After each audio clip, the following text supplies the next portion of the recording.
We are live again! Unlike your father, we came back after we got the milk. Fuck am I supposed to say to that? like, hello, son. Jesus Christ. Alright, that was good. Yeah, no, but he's old news. Or the government. Just end off on that. Yeah, or no context, just him saying the government. Yeah, the government, and that's why you shouldn't be able to vote. Alright, what's this? Police?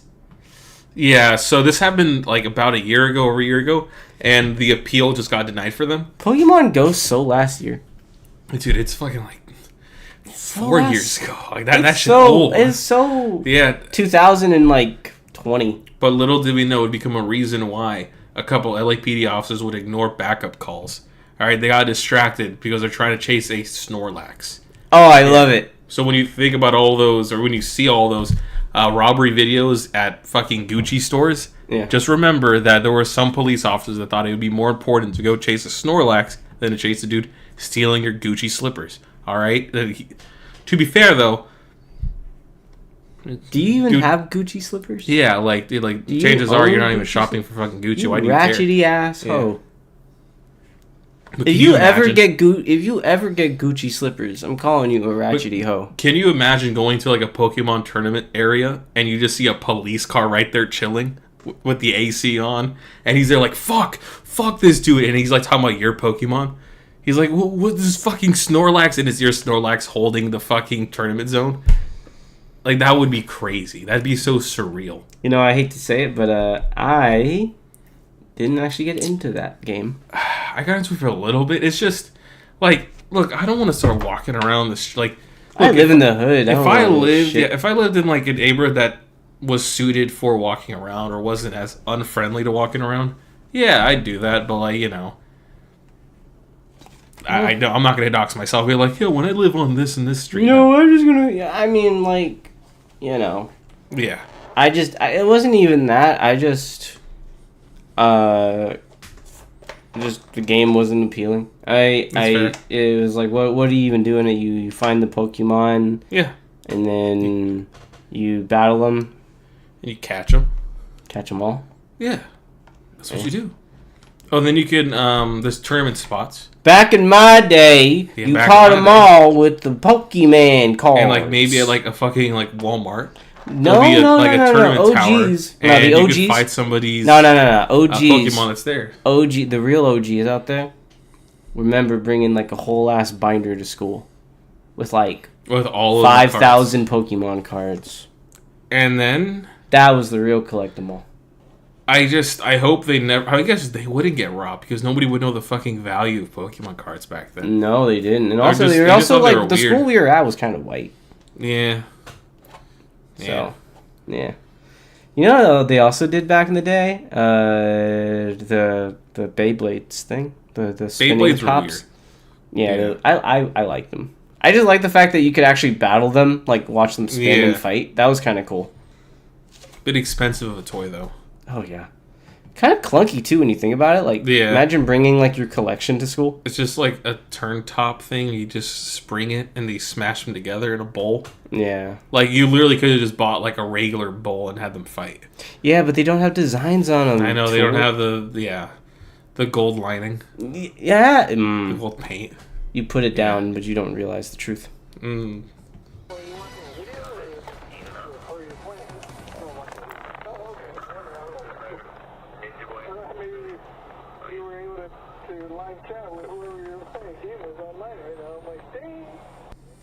Now at 11, you fucking idiot. Why did you record... What the fuck is wrong with you? Why did you record that? And so that's part of the appeal. They said that, they shouldn't have recorded and put out their private conversations. It's like, you weren't supposed to know. You know, like, you weren't supposed to know I was playing Pokemon Go and not responding to people's fucking crimes. Yeah, that's amazing. And they get paid a lot of money, right? Like, it's one of the most secure jobs in America, and you're just playing Pokemon Go, but that's a testament, right, to how secure of a job it is. Like, you were playing Pokemon Go. That officer can gun you down in the street, and it is going to be a question as to whether or not you deserved it. Yeah. So, and, just keep that in mind, folks.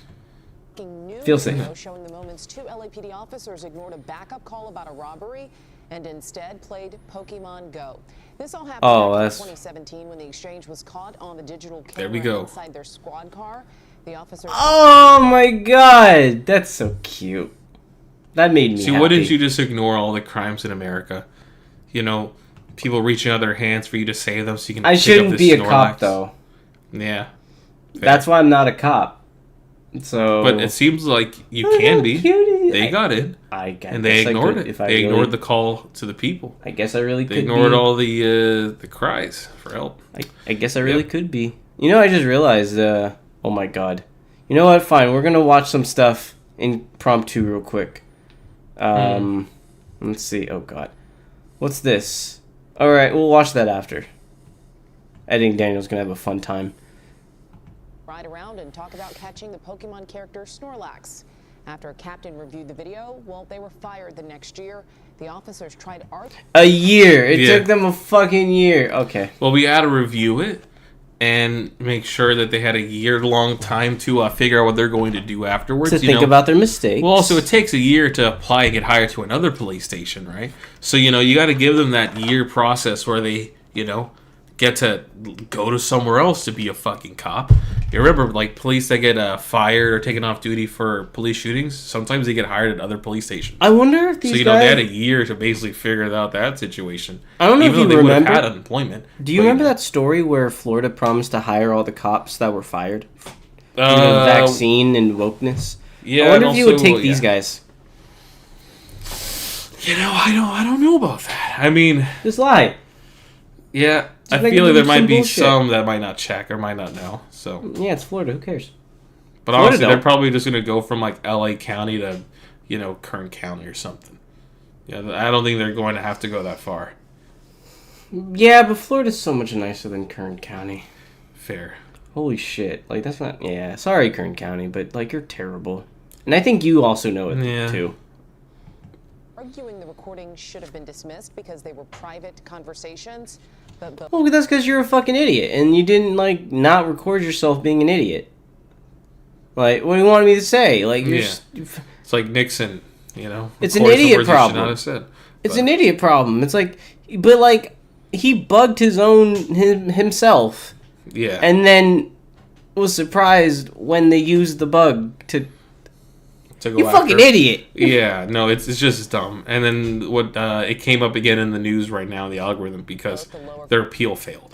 Okay. Yeah. So they're not getting I hope the so. job back. I thank God, that the system works. Police taking good drugs, seizing assets and asset forfeiture. Yeah. Killing people. Killing animals, destroying... I'm so fucking glad that the one dude who spaced out on his phone, I'm glad they got his ass. You're not allowed to have fun.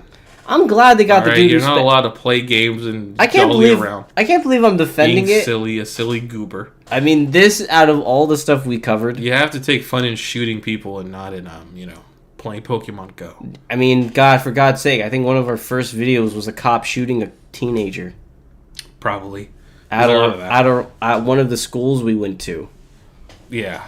Like, Jesus fucking Christ. Like, honestly, man, I'm not gonna lie to you. I'm not that upset about this story.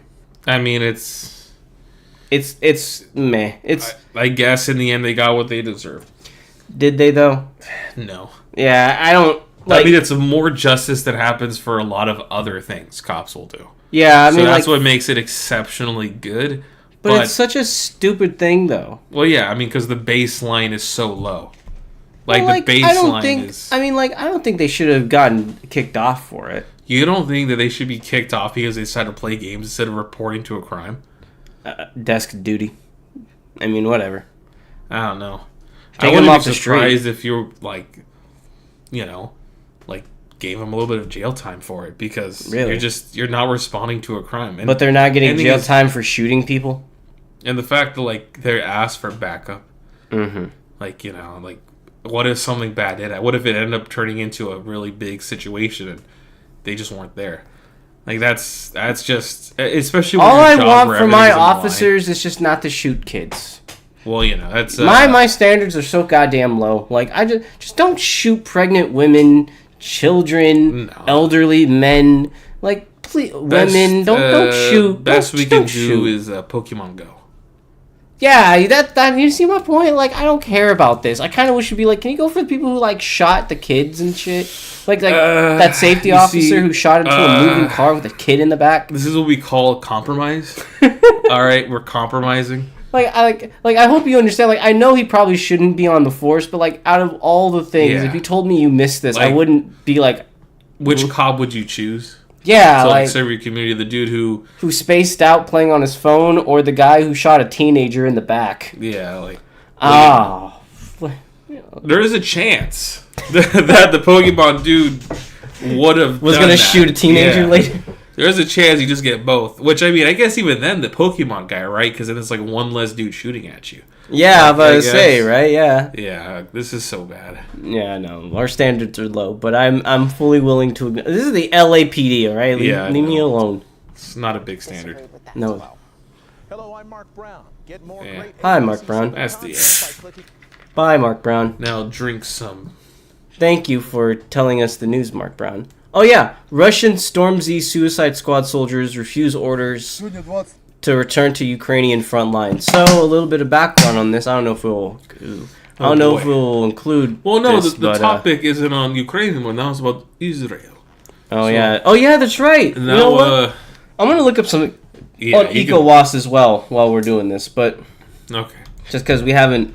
What the fuck is happening? Israel. So basically, I'll give you guys some background. Russia is now resorting again to hiring penal battalions. So there's a slight difference here. What they were doing before is they were sending Wagner in to recruit. They weren't forcing them. They weren't penal battalions. They were battalions to actually get your freedom. Not the same thing necessarily. It might sound like it, but these men were being forced into it. These men were not willing to go, as far as I know. So, like, let's see. 8 июня, вот остатки перед вами бригады «Шторм», точнее, короче, роты. So that's all that's left of their battalion, I guess. The penal battalions are cannon fodder. Изначально у нас было 150 человек, мы прибыли в зону СВО.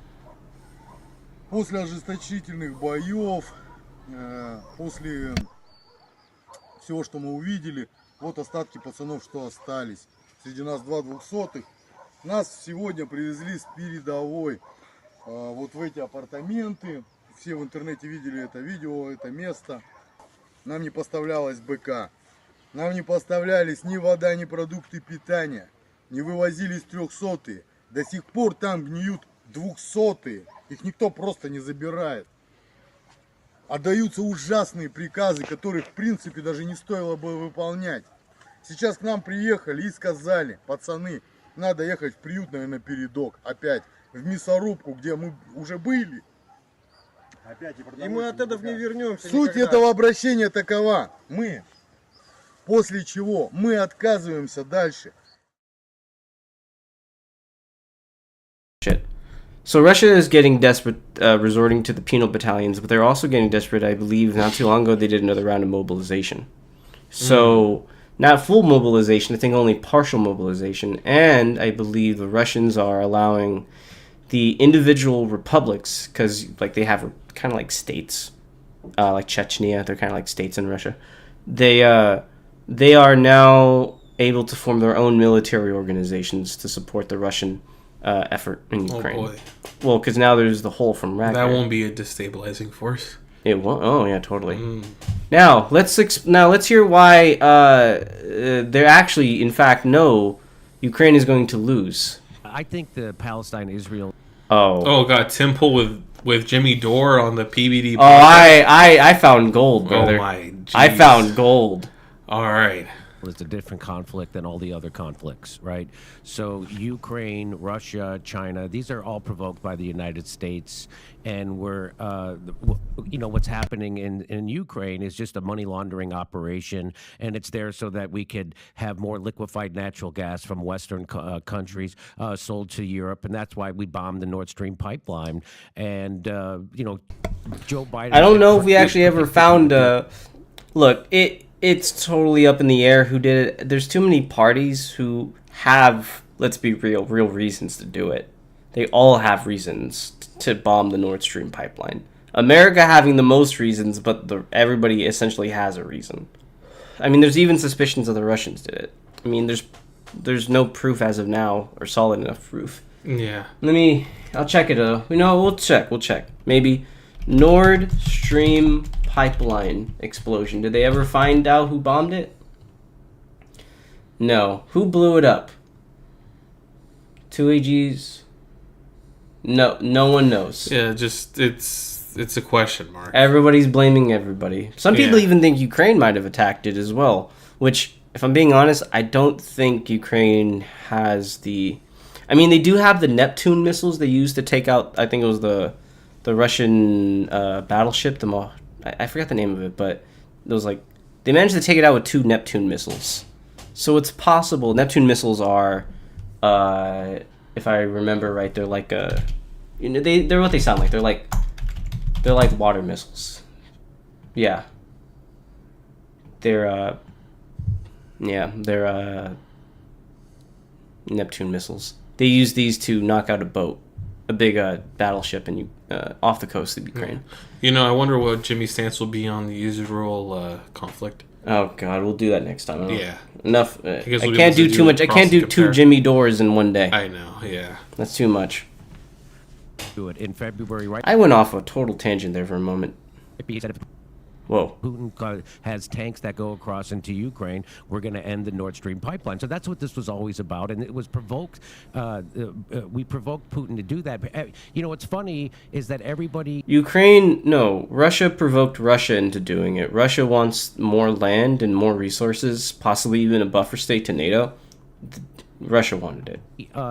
Starts the story of Ukraine with Putin's invasion, but the way I tell it, it's like if Putin was standing at a bus stop and there was an old lady in the street and there was a bus coming right for her, and Putin pushed that lady down on the sidewalk to get out of the bus.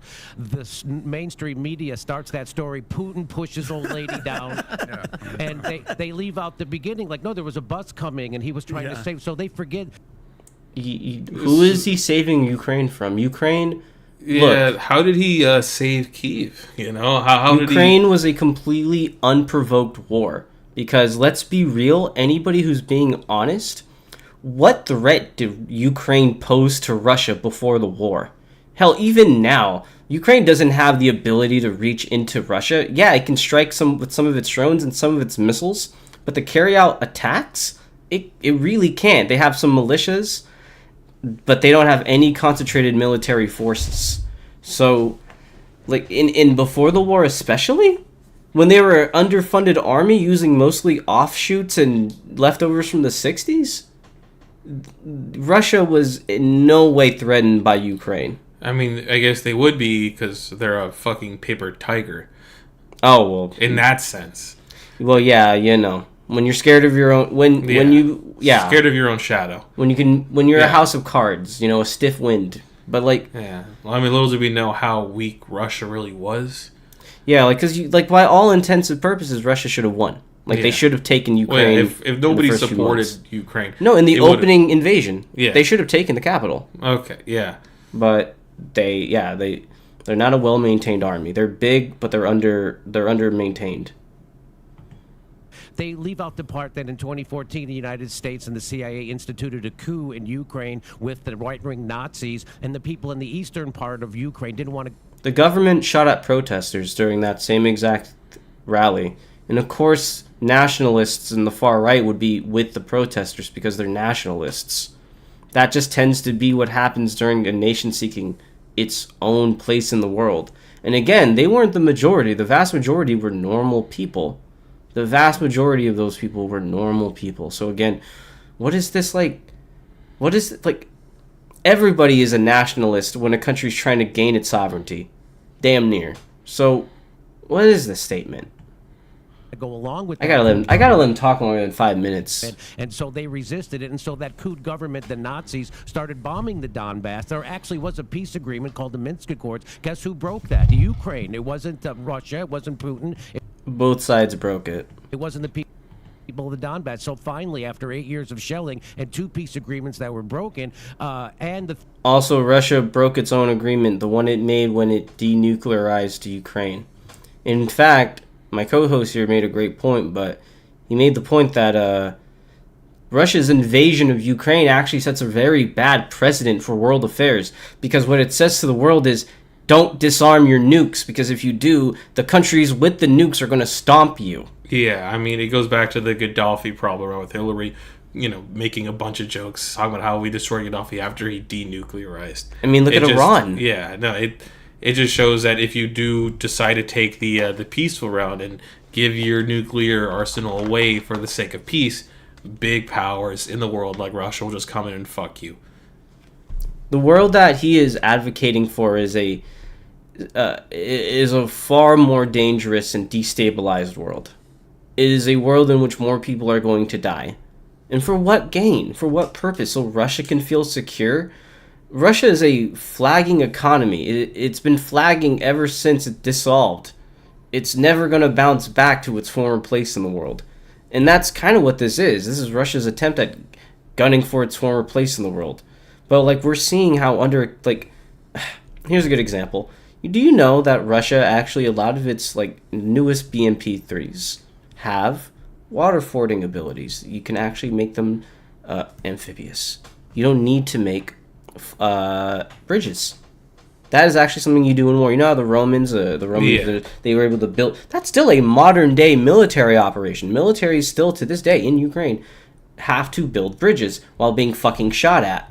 And the Russians were supposed to have these tanks that could just skip that whole thing and just go right in. And most of them lack that ability. Because in order to have amphibious abilities, you need to maintain your tanks. You need to maintain those abilities. So it signals that while Russia's large, that corruption's taking a chunk out of its capability.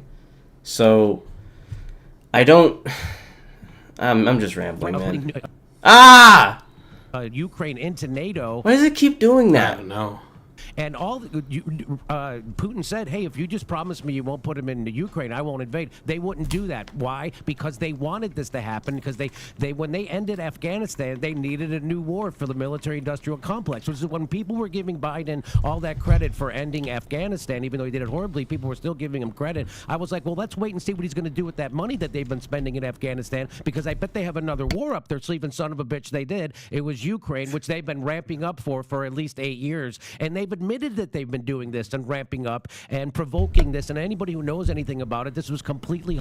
I mean, if he was fully controlled by a military-industrial complex, ¿por qué no los dos? Why didn't he just keep both the Afghanistan war and the war in Ukraine? And now we have the Israeli conflict with Palestine, where Biden already says didn't give more money to Israel. If he really was fully just being controlled by a military-industrial complex, and that's the biggest say, why didn't he just keep it? It's not like the last 2 presidents did anything about it. They didn't end the wars. He could have just kept status quo, and it wouldn't have really meant anything. There is no party right now that benefits from the war continuing, except maybe Ukraine.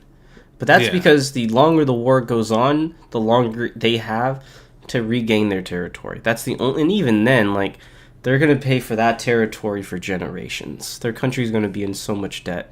And something that I think Americans don't remember, just a complete tangent, but I just want to... I made this point talking to a few other people about it before, but I think something that we kind of forget is that when war is on your soil, that part of your country is no longer a factor in your economy, Yeah. 20% of your land, territory, factories, and whatever other infrastructure is just gone, sliced. Could you imagine that? Yeah. Well, they did break past the... Well, actually, we are about to... Let's... I don't want to jump the gun.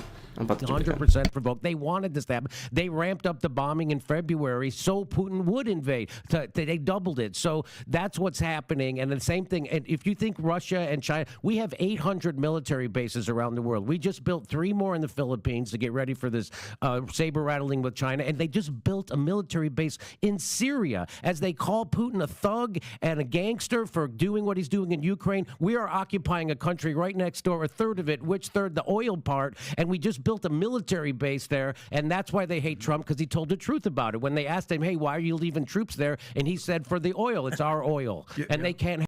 Why? We're going to try to skip to the part about the Ukraine winning. Or losing, my bad. We spend all this money over there when we had a decade of water problems in our own country, but more. Yeah, okay, but Republicans don't want to put money toward those water problems, and I think this is a really big thing where it's I don't know if the specific word is called a red herring, but we saw this where there was a bill to put more funding toward formula production, right? There was a thing that happened, and the company making formula basically shit the bed. They had problems with formula. It became there was something in it that made it bad for consumption for infants, and there was a bill that was saying like, okay, let's put more funding for formula, and Republicans said no. So when Republicans are, even though Temple says he's a liberal, he seems to, go for the bad for conservatives all the time, and they'll say, oh, well, let's just spend more money at home. They don't vote that way, because when it comes to spending money at home, they say, oh, big government bad, just, fend for yourself against the fucking wolves. And so we see here in this article from the Washington Post that 192 Republicans voted against providing $28 million aid to the FDA to address the shortage of baby formula. So when they bring this stuff up, just know that it's bullshit. Yeah, like it's such a bullshit tactic, because it's like, yeah, you can gesture at basically anything the government spends its money on and say, well, we should be spending it on the children. Like what? Like anything. You can do that with anything. Yeah. Oh, the bailout. Oh, the money we spent on the road, or the money we spent on this plane, or the money we invested over here. Like, come on, man. That's such base level analysis. The government has so much money, and we have And at that point, that's an argument for the Democrats, because they'll give you the money, they'll give everybody funding. Well, maybe not Biden or Pelosi or Schumer, but when you get down the ranks of like AOC or Bernie, Bernie's technically independent. We know he's leaning left. Yeah, it's on the left side of the aisle where you're going to get funding for regular people. I mean, like, the military is always going to get funding. I mean, that's an example of something we always point to. But the fact of it is, it's like, we have planes that can go into fucking space. And not for, like, science. We just have them for, like, recon and possibly, like, maybe aggressive tactics. Or, like, striking, but I don't know for sure. But that's the thing. A lot of it's for recon. Well, wink, wink, nudge, nudge. Yeah. But they're not going to say they have the fucking God Rod plane. Yeah. But... try to hide it. Yeah. More importantly, when I pulled up the battle map a couple weeks ago of Ukraine, I was shocked because I wasn't tracking the on-the-ground stuff with Ukraine as much. I was shocked to discover that Russia won, because they've been telling us over and over and over again that we're winning. Russia's decimated. They're conscripting people. They're in panic, and they're hiring penal battalions. Videos of like the Ukrainian soldier flicking the cigarette and being like, Ukraine or whatever. And then you pulled the battle map and you're like, wait, so Russia secured the entire Donbass land bridge from the Donbass? Yet they lost giant... the land bridge into Crimea. Hold on. You know what? Just because Ukraine, Russian war map, 2022. Let's just see where it was like a year ago. Here you go, March 2022. Wow, it looks like they took a lot of territory back. Huh. Wow.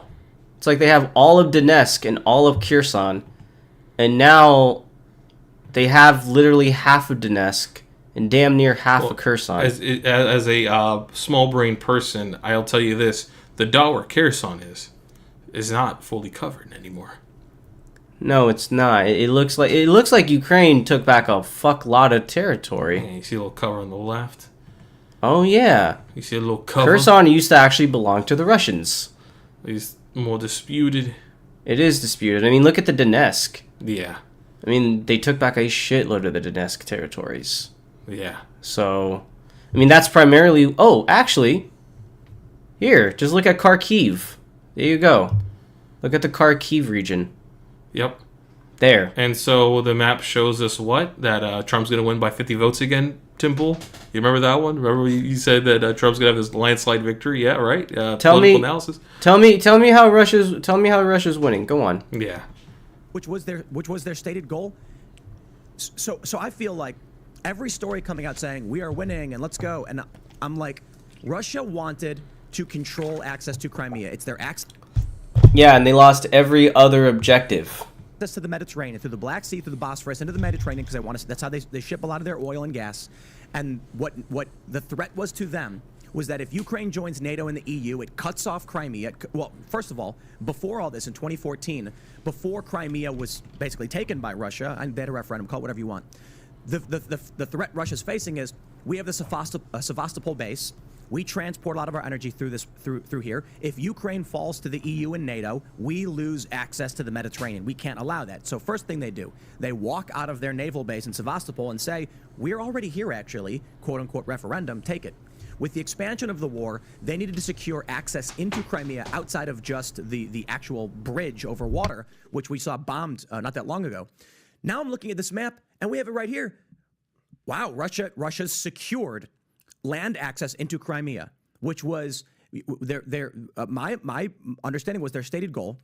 They're pushing past towards Odessa now, which is insane. And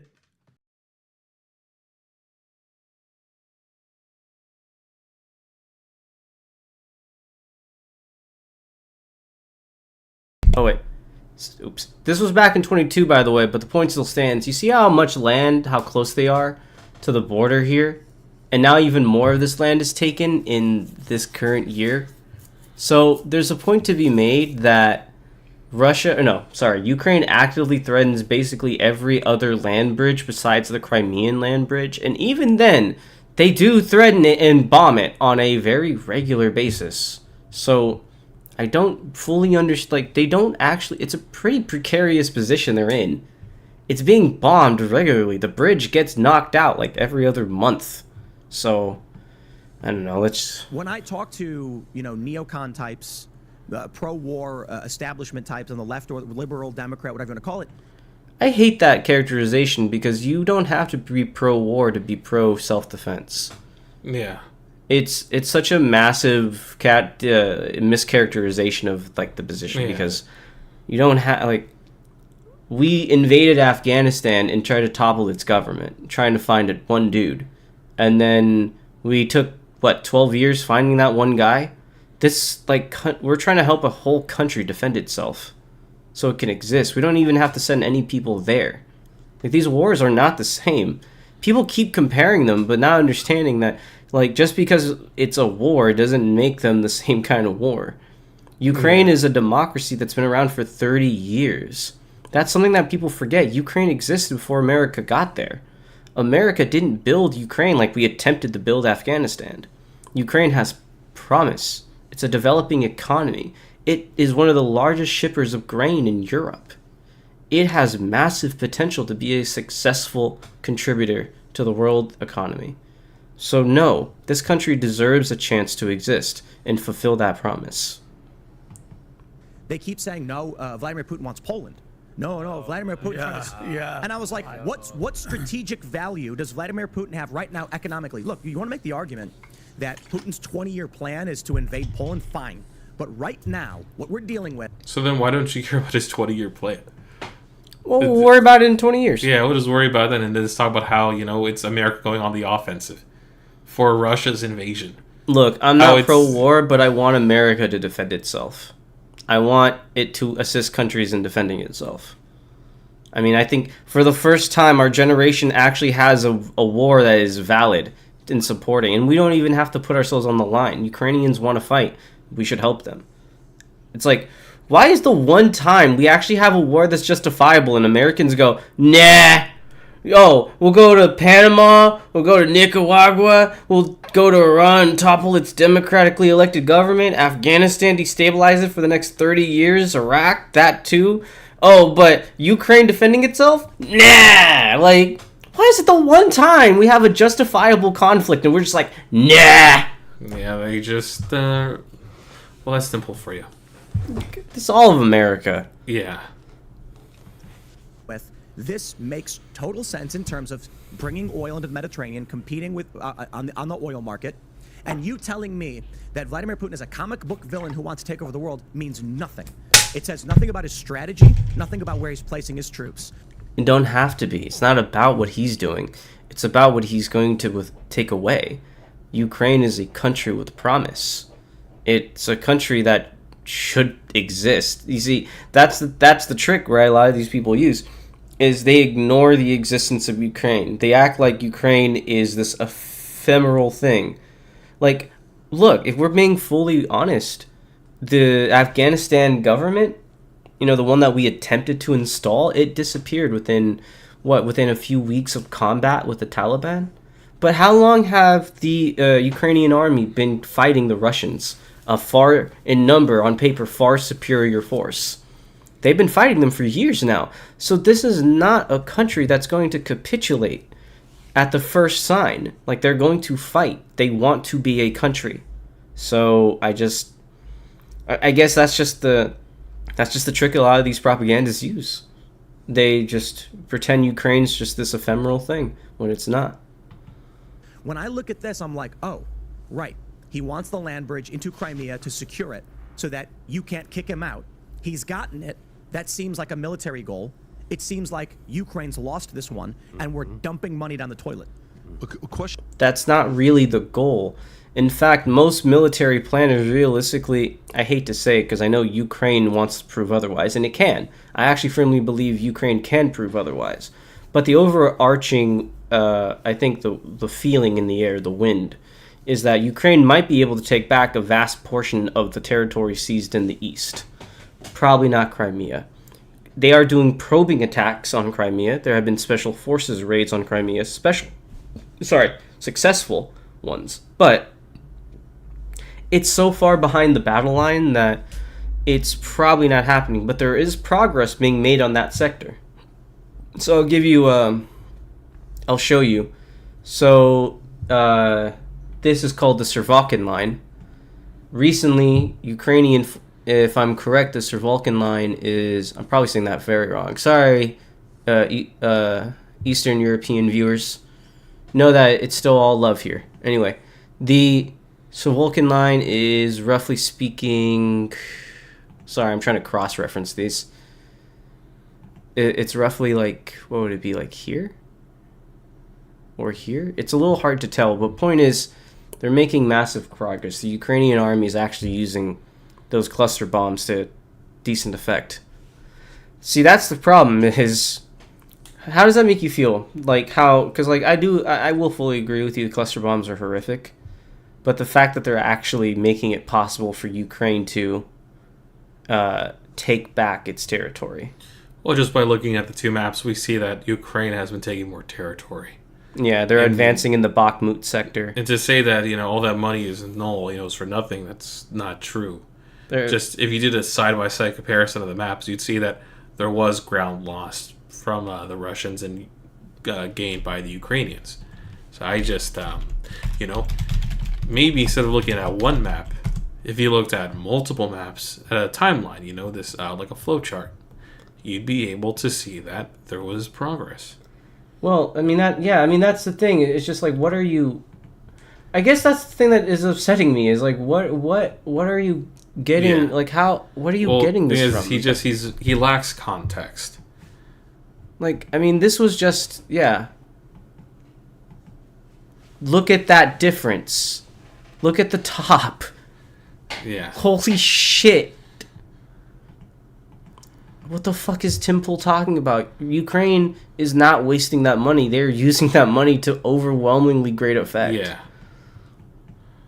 Question I got for you, Jimmy, is why is it, because no matter where you went, the Democrats all had the Ukrainian flag, Instagram, Facebook, Twitter. The other day we're in New York where Yankees game gets canceled. We go to a bowling event. The UN is in New York. Bill Clinton shows up with his Ukraine we're pin. talking to him, and he's got the Ukraine pin on, right, instead of the red, white, and blue. But why are Democrats now dropping? This is not like a small difference. Gasp, controversy, scandal. Yeah, well, let's hear it. By the way, they went from 81 to 52. Republicans, 56 to 35. Independents, 50s. This is not a small number. Why do you think now people are saying, guys, we got to stop? I think because they're starting to hear counter narratives. I'll answer it before they start giving their bullshit answers, because the lack of progress from the counteroffensive. Let's be real. There have been some jokes, and I've seen them too, that any day now, right? No, the Ukrainians, at least as far as we understand, have committed 2 attacks. They just haven't made progress. They have made progress recently, again, at the Shrrooms line. But for at least a few months, like for a lot of the summer, they weren't making any progress. That's why American support's waning. On top of the fact that we had the Maui fire and we had all these tragedies kind of happen one after the other, it's not a good look when we're also, when Ukraine's also stalling out. So it was just bad timing. Yeah. To be fair, like they're hearing from people like Tucker Carlson, about my show, Rusty Rockets. Oh yeah, Jimmy. And so it's starting to seep in the truth about what's going on over there, and they see how they don't give a shit about America. So I remember I had Marianne Williamson on my show a month or two ago, and she's pro-Ukraine war and funding it. And I was like, why do you think that they're doing that? And she's like, well, we're trying to help the people of Ukraine. I go, if you think this is about helping people, don't you think we'd start helping people here in America first, which is what Tim just said 5 minutes ago? Well, why wouldn't we start here if we really... Of course they don't care about people. They don't even take care of people. I'll say this. There's a different baseline. I mean, we're not currently being fucking invaded with bombs coming into our buildings. And I feel like that's pretty lower on the baseline, right? Like, of course, we want to fix stuff like, lead in the water. But if there was missiles coming toward the U.S., we all know that the war machine would be on full gear. All right? Like... the different baselines. Jimmy, you've been covering this for decades, so you know for a goddamn fact that the military spends far more money on its yearly upkeep than the money it's donated to Ukraine. So, knowing that as it will, why the fuck target Ukraine when we've had this existing military infrastructure for decades? Like, genuinely act like if it wasn't for Ukraine, Flint, Michigan would be getting its water cleaned. No, it fucking wouldn't. Ukraine has nothing to do with it. Ukraine has nothing to even do with Hawaii and Maui and the support they're getting. Or even with the Palestine, Ohio shit. It has nothing to do with any of that because at the end of the fucking day, it's... the government has its priorities. Yeah. And a government's priorities are just not the priorities of people. But that's the point, right? That's when Marianne Williamson makes her point when she says we're doing it to help them. That's true because Ukraine's going to help itself. Ukraine's going to protect its people. We know that America isn't doing it out of the goodness of its heart, but that is the effect it's having, Jimmy. And why aren't we doing it here? Ask the government that. You really think Ukraine's breaking the bank? No, it's the fact that they don't give a fuck. It's the fact that the people who live in Flint, Michigan, brokey motherfuckers. No offense to you, Flint, Michigan. I love you. That's how the government views you. They don't give a fuck about you. The money was never going to go to you. We could be in peace for the next fucking century and your water will still look like chocolate milk. In Maui right now, they're nothing. They don't give a shit about them. They got people living under every bridge. Nobody cares. It's not about the people. They wouldn't even give us health care. People still go bankrupt when they get sick in America. The only way. And if it only wasn't for Ukraine, right? Yeah. Western country that happens in. So this is all about money laundering. And why is the numbers going down? I think because people are starting to realize this is stupid and all the money we're sent. They're starting to get another counter narrative. Bobby Kennedy's out there talking about it, and it's getting talked about on Joe Rogan. And so that's the biggest platform in the world, right? So people are starting to hear a counter narrative before, and now they're starting to get caught up to what the game is happening. That's what I think's happening. So let me follow up on that. So you saw the GOP debate, the second one that took place, right? And whether it was I did not. Oh, you didn't see it. Okay, so Nikki Haley, Tim Scott, a lot of them are still pro funding the Ukrainian war. But if their campaign manager or their helpers are sitting there saying, guys, you're getting more views than us, man. I can't hate on them that much. 81 to 52, 56 to 35, 57 to 44. This is not a winning, like, what are you doing? The American people are sick of this spending. Why are they still sticking to their position? Because stability is worth convincing the Americans that it's valuable of maintaining by helping Ukraine. And secondly, the moment Ukraine can show victories on the battlefield, the numbers will go back up. And if we were just voting in the way that the general American population wants, right? Like if we were a government that just adhered to what the American populace wanted, there wouldn't be Republicans. Because at the end of the day, Democrats are the majority. If we're caring about the majority of Americans here, right? We're saying, like, why are they sticking to the to their guns when the majority might be against it? I mean, make that argument for the next general election, maybe. Yeah. Can oh, we yeah. get some give or take here? No. Yeah, please. to be fair, Trump kind of got in there on the oligarch vote. Yeah.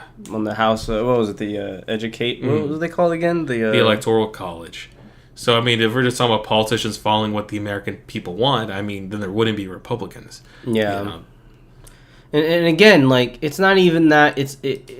But I still think Ukraine's like, and I'm not convince saying that the people that it's worth it. I'm not saying that you should just follow whatever the majority wants. I don't think that's a. You got to be a leader and try to convince them. You can find other things that would be good for the majority of people, and like universal health care. And, you know, if they were against universal health care, then you can convince them that, the Ukraine war is the right path to go down. I mean, you know, I know this is kind of a complete tangent, but we've been on this for a while, so we can move on after this, but if you want. But, bro, we've been a long block. No, I think we squeezed the blood out. I mean, the main point that, like, you know, if you just look at maps following the timeline. If you look at the war as it's going, Ukraine has made stunning battlefield victories, and they've gained hundreds of kilometers, and they're still gaining more. So, no, the war is not lost, and Ukraine can still achieve victory. Now, will Ukraine gain Crimea? I mean, if we're being realistic, probably not. You know, I want them to. They might stun us. Look at how much they gained on their own. They might stun us again. It's completely possible, but it's such a narrow land bridge to get into Crimea. The amount of men that you would potentially lose trying to attack that tiny fucking land bridge, I don't know. I don't know if Ukraine will be able to sustain that kind of loss. You're talking about, I think the distance was only like a few miles. Like most of the land routes are like 3 to 10 miles wide. You're talking like basically a fish in a barrel situation by land. So it's, you know, but again, like with the victories they achieved, like we're not wasting money on them. They are a promising young democracy and they deserve a chance. And look at what they managed to achieve so far. I think that speaks more than anything that neither us or Tim can say. Anyway, not to stick on it too much, but I do want to make a side point. This will probably just be for a short, and I want to know what you think about this. But I think something that I always found kind of annoying about demagogues. I was going to say, like, we bring demigods. up Kratos. What about do K? Yeah, fine. I know. Put Kratos in Ukraine. I do kind of hate how sometimes in politics it's like, oh, people don't support it, so you shouldn't support it. It's like, well, they elected you. They trusted your judgment. So on a level, you're kind of obligated to attempt to convince them of your position. No? I mean, there's you can be the, you know, put your finger in the wind type of politician. You're like, well, I'll just go where the wind blows. I mean, you're representing their values. But I mean, what if their values lead to self-destruction? You would not be a good leader. But they're also electing you to be a leader, though. Not just to be like someone who listens to them on the whim, but to also make judgments. Yeah. So and sometimes they coincide, sometimes they don't. With, you know, maybe like sometimes those judgments are wrong, sometimes they're right. But in this case, like, that is a job of a leader, is not to be a fucking follower. Yeah. You know, so that's just a side note. That's kind of something I don't like about Cenk and his transpositions. Yeah, it's like, well, if everybody just didn't like desegregation, then that means you just shouldn't bring it up. It's like, dude, what the fuck? Like, no. Like, so you're on the side. Are you a leftist? Of the Board of Education, not Brown? Like, what the fuck you say? Like, you know? That's such an odd thing to say. Like you're an advocate and politician. Your job is to be convincing. Convince, goddammit. Do especially your as fucking a commentator. job. You know, like, he's news reporter, but also, like, you're a commentator. I mean, do your fucking job. You can tell me you're just 100% fact and not opinion. Like, no. Dribble, Cenk. Yeah. Dribble. Oh, boy. I know, now I'm flirting with the cancellation. Mm-hmm. I can't. Hi, Hammer of Judgment. Yeah, I'm going to drink this soda. As I look away. Oh, hush. You have worse oopsies than I do. All right. Police ignore, okay? All right, goddamn. Also, we're going to learn how Gavin Newsom... Actually, you're about to cuss out our governor again.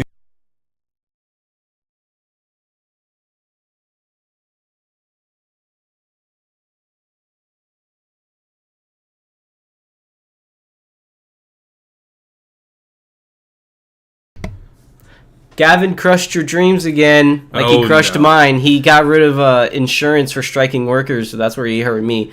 But now he gets to hurt you. Oh, God. God, hold on. Yeah. Hold on, Just take away that man. Remove. Tell us why, because that's not what we wanted. Other. Thank you. Yeah, can you leave now? AP Yay. News. Jesus.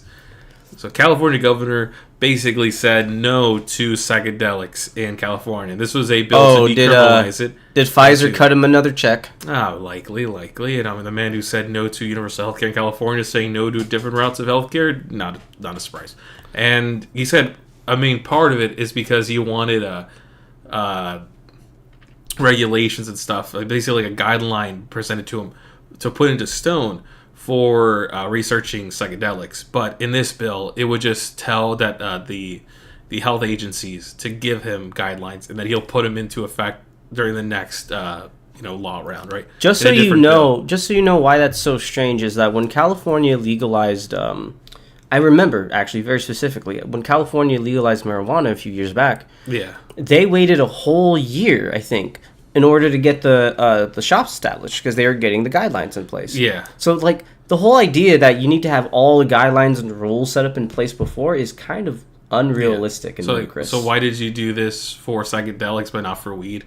Yeah. So you just treat them differently? No, but it's unrealistic because why are you going to make rules for a law that you don't know is even going to be a thing? Also, it gets the ball rolling. You're telling the health agencies like, hey, start giving me ideas, giving me the stuff they need to pass. Yeah. And, this can help you at least with other, across the aisle if you care about that and a possible, political future. One of the few things I actually very much like about Dan Crenshaw. Yeah, and Dan Crenshaw has a co-bill with AOC, if I remember right, to push psychedelics like magic mushrooms forward because it's been shown to help. Yarg, I'm for shrooms, matey. Yeah. No, it's amazing. So, and he's doing that basically because it helps with PTSD and some of the mental health problems, and he saw that it helped veterans, and that's great. So then, why doesn't Gavin want to say yes? Gavin hates veterans. Yeah, that's the title. Gavin hates veterans. Gavin hates veterans. That's why. There you go. Yeah, because he doesn't want to let them take the trip. See, Gavin Newsom, I think, is one of the weirdest politicians because he's at the head of what could honestly be a progressive leader, like a state that can lead the entire country in progressive policy. But then shit like this happens. Yeah, no, he just decides to take a step back, like being against unemployment for people that are striking. I would bet you money. I bet money on this. I'll bet it, and I'll probably eat crow on it later because I could always be wrong. But if he's still in power when UBI becomes a thing, it's not happening.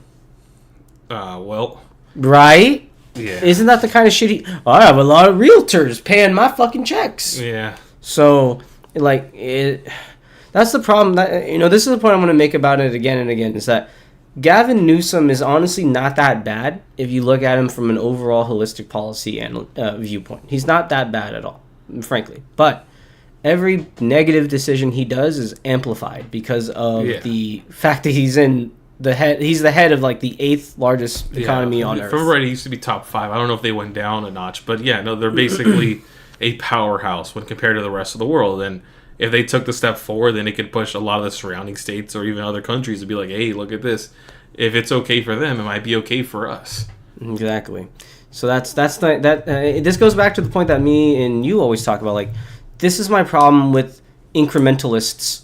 Fundamentally, is that incrementalists are very effective gaining power. I'll always admit to that. Buddy. But they don't know what to do with it.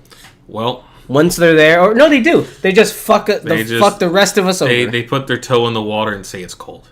Yeah, no, they're afraid to jump into the deep end.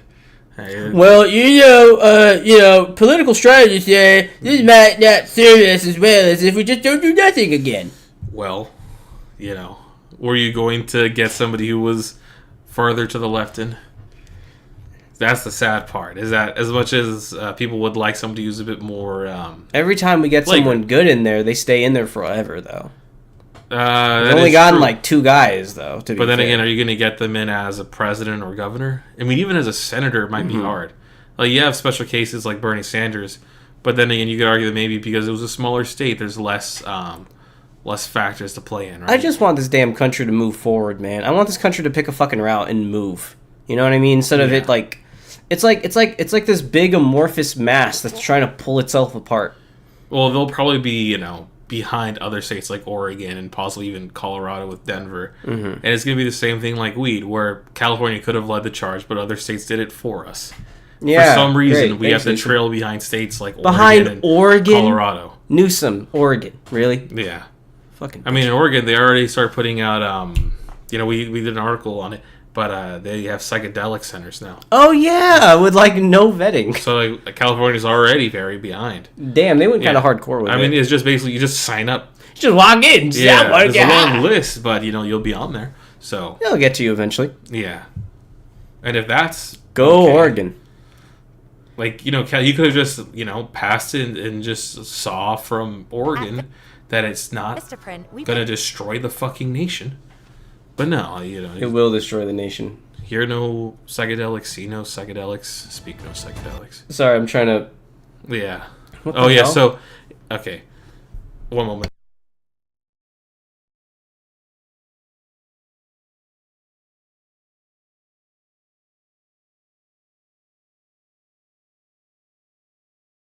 All right, last video of the night is a Jubilee video on conservative teachers. Sorry, conservative parents versus liberal teachers. Oh, okay. So just because we don't want to get ass fucked by Jubilee again, let's just pick one or two of these to go over. Hi, Hassan. What's he doing there? So basically, Jubilee was putting out a hand for both Hassan and Ben Shapiro to come and join a middle ground episode, which I don't know if they ever looks like a vegan teacher in this one. He sort of does. He has the pulled back hair, and beard. It's beautiful. Look at him. The hipster glasses. I mean, they're good glasses, but they got a look to them.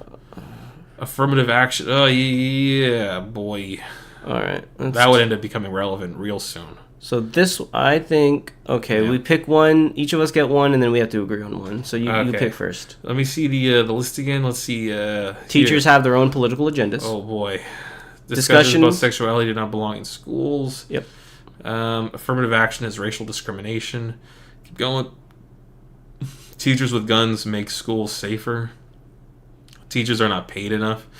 CRT is anti-American. Ah, hell. Quality of education is the government's job. Okay, so which one do you want to do? Good ones. There are a lot of good ones. But we got to keep it punk. Which one do you pick?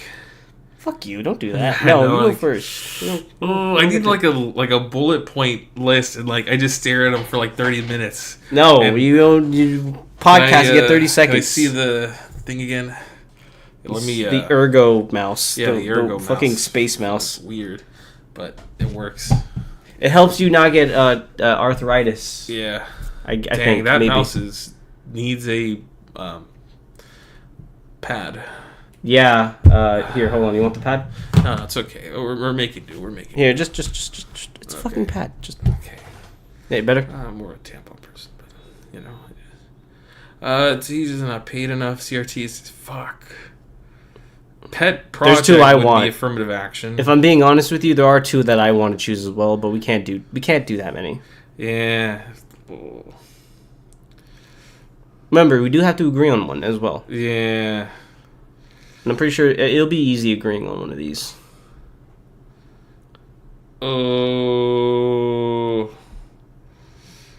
Affirmative action or teachers with guns. I do have something to say on the CRT one, though. I do have stuff to say on the CRT one as well. So you want to be our mutual one then? Yeah, so CRT is mutual. Okay, now we actually have... Now there's more pressure, because now it's just the one we have to pick. Alright, so... fuck, you need me... No, that's already set stone. I'll pick the sexuality shouldn't be discussed in school. Yeah, that was also a really good one. I got an angle on that one that might surprise you. Oh. Maybe. Oh, boy. We'll see it. Do I go with the race? I mean, CRT's already one about race. Mm-hmm.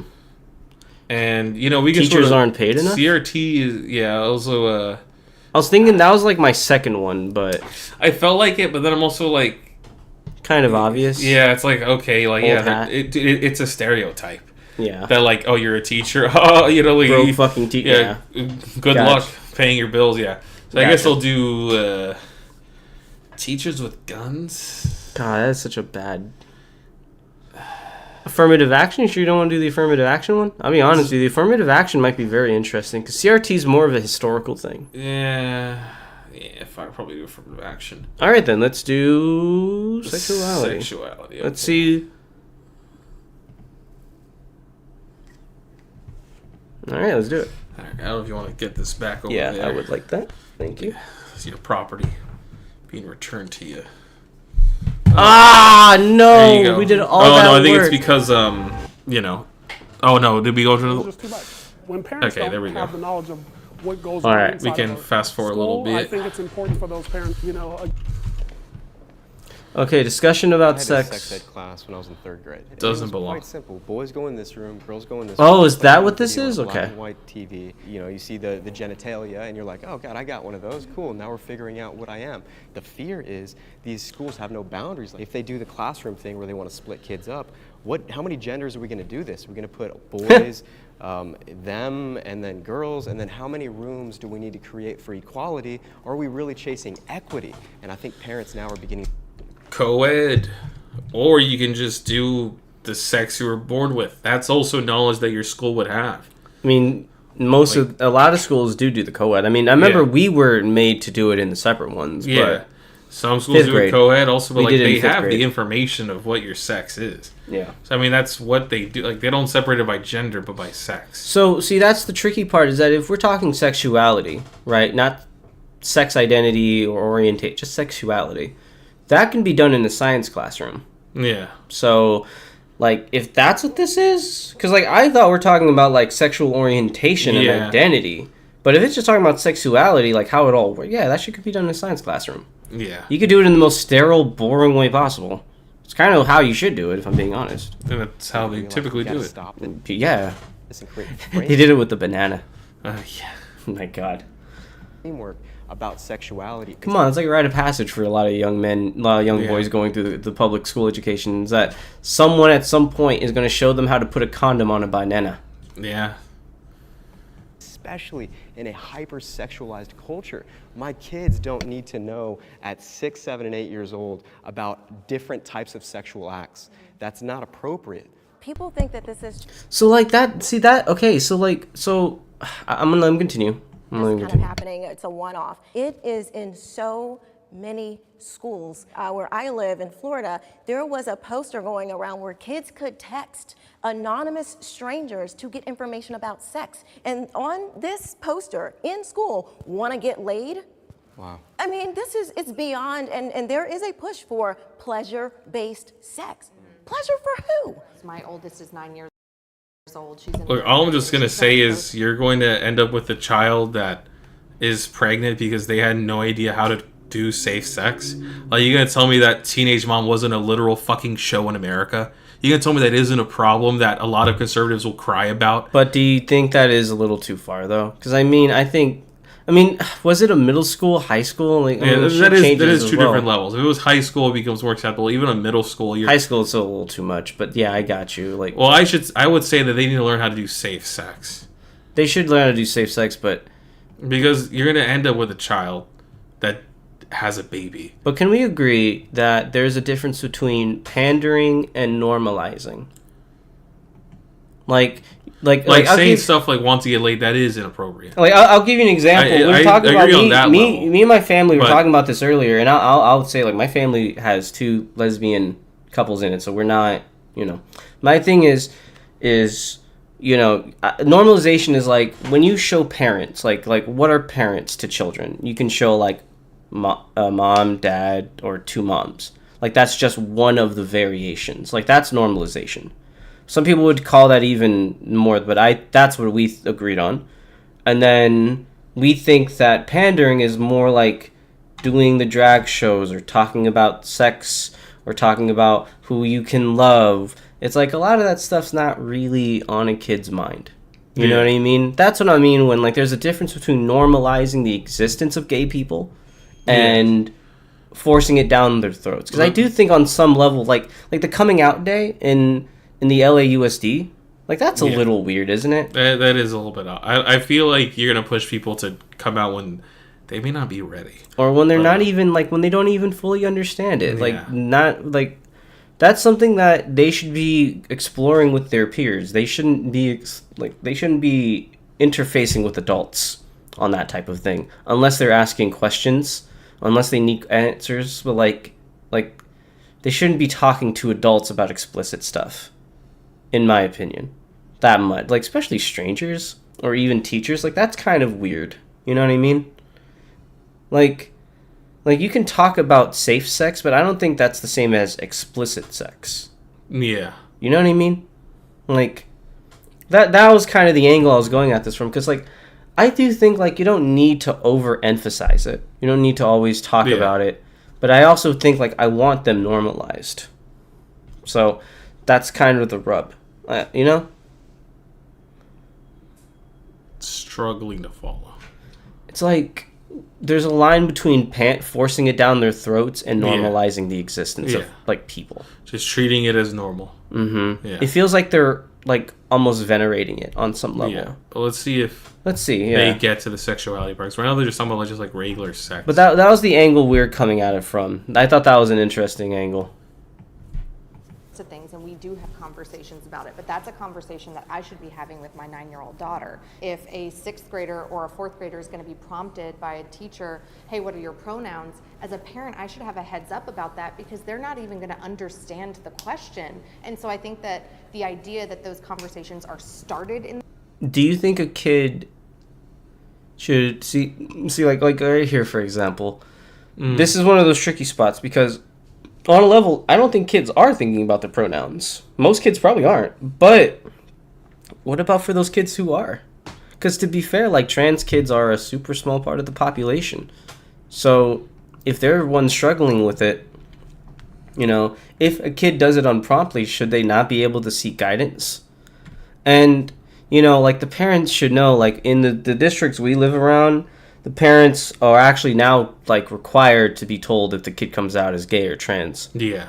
And that's crazy, because, like, if you know anything about conservative families, man, like, they'll kick out the boy. Like, if the boy especially is gay, like, his ass is getting thrown out, or his ass is getting beat up, or they're going to try to put him in church or put him in some type of camp. Like, dude, like, it's horrific. Have you heard the stories about those conversion therapy camps? Yeah, of course. People going into the fucking hills, people not seeing their friends and family, being beaten, sometimes even molested. Yeah. It's horrific. Like, that's the problem I have with these adults, is that they fundamentally don't care about those issues. Like, those are not, like the safety of their children matters less to them than their control of the situation. Because it's harmless. If the kids have those things, and they are coming out to the teachers first, and the home life is stable, they're going to come out to their parents, you know? Yeah. But if they're going to go to the teachers and never come to the parent, like, that's not a safe environment. They shouldn't have to report that. I think he's going off what she's saying, like, oh, like, at the age of 9, you're going to talk to your kid and not have it be put to a teacher. But, like, a lot of parents just will not teach their kids things, or the parent may not even know the right information. They might not accept it, too. They may not accept it. They may not even know how it actually works. How many parents have, like, I've heard this shit before, like, the kid will come out as gay, and they're like, you're not gay, you're going through a phase. Like, I've heard that shit so many fucking times from so many of my friends. Like, some who are asexual. Like, is it really a phase? Did you also go through the gay phase? It's like, I don't think for a lot of people. Wow, that's a long ass phase. They're 25 and they're still fucking the same gen. Wow. It's like, it's not like emo or goth, you know. It's not the same way of, like. I heard a funny joke about. I don't know if I should. I'm gonna say it. I'm gonna get in trouble. But the reason why there's no goths at 60 is because they're all killed themselves. Yeah. Amazing. I'm getting canceled. Bye. Sarcasm. I'm down the toilet bowl I go.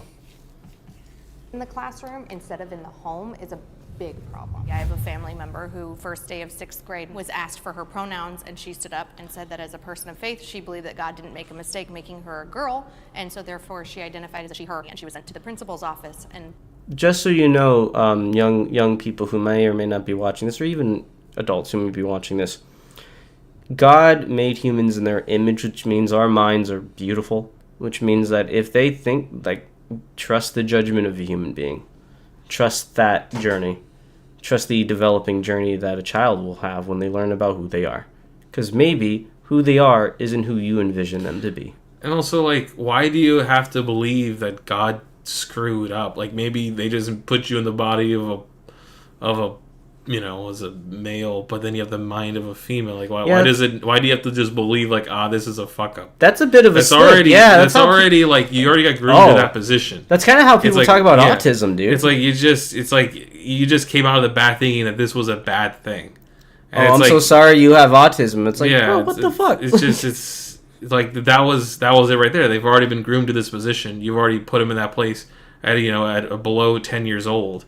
And now they don't want to, even if they might have the feelings or the ideas of it, they'll be against it because they think that means that God fucked up and that they're not God's perfect product. Like, that's it doesn't. Yeah, like why does it have to? Into the proof in the pudding there, but yeah, if it's God's design, don't question God's design, fucking idiot. It's like punished for that decision. Who are you to question God? Broadly yet, but I think it's really damaging to take a shy, innocent 11-year-old child and make them stand in front of a classroom and determine something that they maybe haven't even put that much thought into. No, I agree with that. Yeah. No. See, again, it goes back to my. Age of Wonders with Butcher Law. Man, it's such a fuck, man. Why does this keep happening? Yeah. Oh, okay. Well, Age of Wonders. Yeah. I actually really liked the Planetfall game, but that was the sci-fi one that came before it. I never played. Yeah, it's like think of it like a more combat-oriented Civ. Yeah, that's fair. No, I agree. Like, again, it goes back to the point I was making before. Like, there's a difference between pandering and normalizing. I think a kid should be able to know that it is normal to be gay. It is normal to be straight. It is normal to be black. It is normal to be white. These are all just things that people are. And that is a distinct difference than having them go, "What's your pronoun? Decide it now!" Like, you know what I mean? Like a creator character. Like, it's like you're throwing the creator character at an 8-year-old, and you're like, it's like, that's what I mean. Yeah. I like what you said, Sean, about how you were emphasizing, how a lot of parents today felt we might track a few conservatives on this one. Oh, well, of the way that whatever. Cross appeal. Baby. There is an agreement that sexuality should be talked about in schools. The disagreement is whether it should just be purely heteronormative or if we should include all aspects of sexuality. Dude, that shit slipped right over her fucking brain. I'm sorry. That vacant fucking stare. Like, this bitch. I don't think that we're doing demonstrations to encourage children how to have sex. Bro, she's not listening. But this is something that we are trying to, again, educate and make them aware that this kind of things happen. And while you grow up, you're going to have to experience somebody who's of this orientation. Kids are naturally curious, and I think that what I'm hearing from you is I understand where you're maybe potentially coming from, but then where's the line between that sex education and introducing them to porn? Because porn can be educational. I was a virgin when I got... I think that's a bit of a loaded question, lady.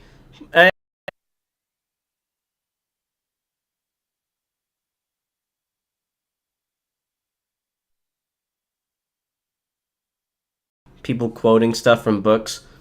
The only problem is that a lot of these clips often lack context, like where these books are from. Yeah, somebody will say it's a middle school, but really it's a high school. Yeah, like, rules are different for high schoolers. Like, they're damn near adults. They should have slightly more mature reading content. I mean, they're about to enter the world, and they're not going to have any idea of what's really out there. Yeah, exactly. So, like, the rules are different for them. And also reading doesn't include...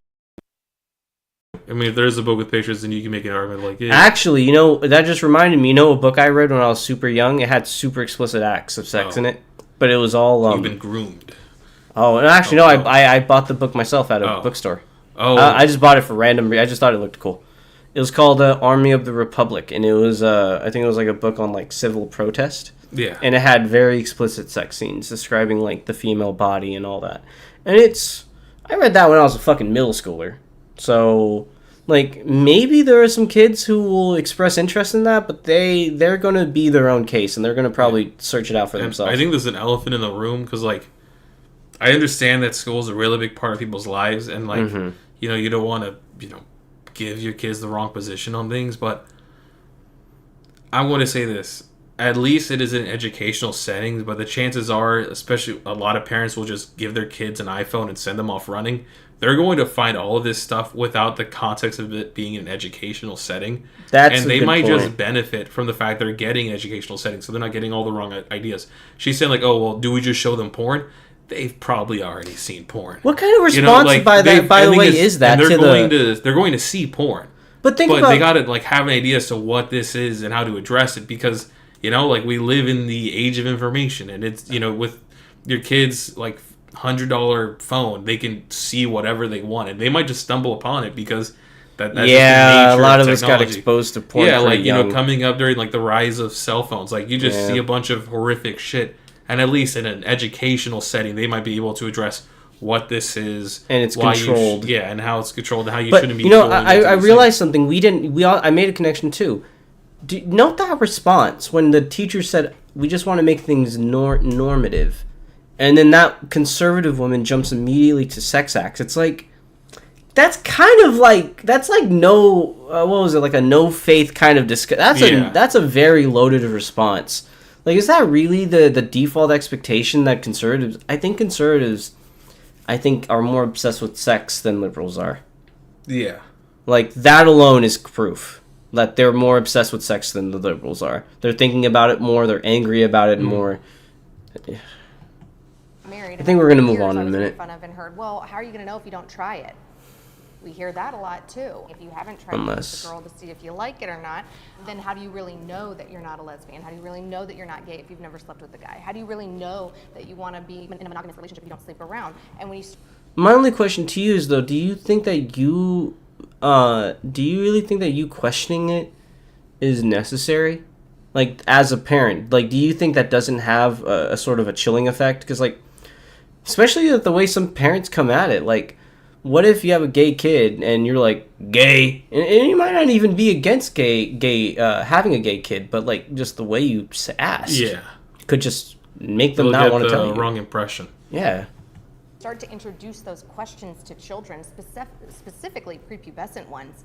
They're going to naturally be curious, and their emotional and hormonal maturity is not there to be making those types of decisions that have lifelong impact. Well, you're right, and a lot of them are learning at home, because just like you guys are saying, they come home to tell you things. Well, guess what? Those same kids come to school to talk about what you're telling them at home. You'll be surprised what I hear from students when I do a "What do you think?" Well, let me tell you what my mama and daddy did. And look, I don't have time. Dude, she is just so... She looks so just fucking not with it. Yeah, she just... I feel like out of all... Just from, you know, face psychology, she is probably going to be the least open. Yeah, half of the shit's just flying off, man. She's just like, no. Fuck you. Impossible. Things outside of my world purview? No. I only tell them the right things. Fuck you. Don't talk shit about my advice. Your kid is not that important to me, not to be rude.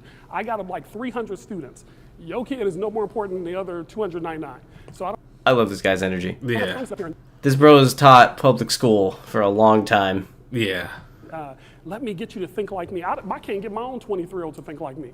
At the end of the day, what needs to happen, and this is just my own personal take, parents need to start being parents, because a lot of times the teachers are the parents. They're parenting your kids because absentee parenting. I think that this conversation is really interesting. He's like, you guys have to pick up your own shit. Like, oh, well, you know. Teach them how sex works then, you fucking cretins. And that gets back what I was saying earlier. It's like, there might just be parents that just don't, you know, tell their kids anything, or maybe the wrong thing. And the teacher's just there like, oh my God, you poor child. You're about to just go into the world with nothing. With nothing. Your brain's just filled with batter and goo. You know, you have nothing. And like, let me just like try to like, you know, like build a sandcastle. Please let me add waves of knowledge to your smooth, lumpy skull. Yeah. Interesting, and I think we need to step back and look at why we automatically assume that if we're telling our children about lesbians, gay people, queer people, why do we immediately equivocate that to telling them about what sex is? That can just... Thank you, Kayla. Love you. Beautiful. I'm on the inside and outside. Something as simple as, here is a book. In this book, there are 2 dads. This book character has 2 dads. And kids, they can be... Cook, my girl, cook. Goddamn. The cooking's good. Right, but also, like, they're gonna be like, cool. Damn, she wearing a dress, too. She's all conservative about it. She a liberal little... Yeah. She's like a liberal little like trad housewife and shit. Yeah. Love it. There's two dads. All these kids know that there's a dad and a dad and a mom and a mom, and the culture is teaching all of that. So, no, I don't think. No. You're telling me that if you live... If you could control that, you wouldn't keep it from them? If you live in a county that doesn't believe in gay marriage, you're going to tell me that they live in a culture where they think it's okay, where when your parents, when your internal city, state, government says you shouldn't be allowed to be married? When your parents call every gay couple they see, oh, those are just friends. I've heard that exact fucking line from my own family. So, okay. Yeah. My God. All right, let's move on. We can go on. We're fucking circling the drain. It's affirmative action. Oh, affirmative action. Oh yeah, this is your time. I've been talking. Boy. It's your turn. All right, I'll just let them go ahead and put their opinions first. There was a high school down the street from where I live in Los You're going to probably have more to say. That encouraged all the kids of color to apply for their school play. And only once all the kids of color received whatever positions they wanted, then the white kids could apply. That, in my opinion, is an example of discrimination. The fact that we now have Harvard has black-only kids' dorms, that to me is Wait, I gotta put this back a little bit. Oh, I distracted you? Yeah. My bad, sorry, I was checking our films. Then the white kids could apply. Okay. That I do not agree with, saying like black people apply first and then white kids. No, that's too far. I think that doesn't make sense. That's not the affirmative action that I would believe in. I'm also very uncomfortable with those X only spaces. You know what I mean? Like a black only or a white. Like I understand why you'd have a like a black movement group or a Mexican movement group. I'm all for the space being led by them. Like if it wants to be a black led space, because you want to have a conversation about your internal issues. And all the things alike. Love it. Do it all day. I wouldn't say that you should just be able to just ban other races. Yeah, I don't you think can't you're going tell. in the right direction. You can't tell like the Asian student they're not allowed into the black club. Like, that's going it's no. Like, what are you trying to build here? That's not. Yeah, like that should be against policy. Like discrimination should be. Yeah, I know. I'm sorry. That's discrimination. So far, she has right concerns. Yeah. That, in my opinion, is an example of... Why does she look so mad? The fact that we now have Harvard has black-only kids' dorms, that to me is segregation. With affirmative action, we've seen with Harvard... Okay. That might be discrimination if it's like an official school thing, but what do you think about like a black sorority? You see? Well, there's like Latino sororities and stuff, and I don't think it's necessarily bad. Mm-hmm. However, I don't think they have typically there'll be a disclaimer saying that, like anybody can join. Like, I remember there was, like, a Filipino law club that came in and basically like, oh, here's us, here's this. But, like, anybody can join. We're not just going to turn you away. And even with, like, a fully black dorm, like, if you didn't impede on the ability of anybody else to get a dorm in the name of this big, like, singular black dorm, like, let's say you had, like, 3 dorms. You can even target, like, black people for residence, like, for residency. Yeah. But, like, if a white or Asian or whoever wants to come through, like, that shouldn't be. Yeah.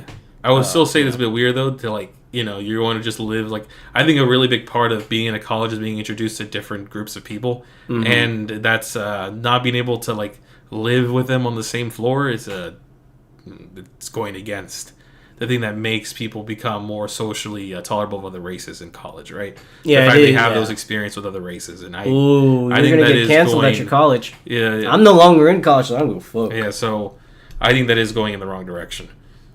Yeah, no, it's one of those things that thankfully, like, it seemed like it was a bigger thing a few years before we got into the uni scene.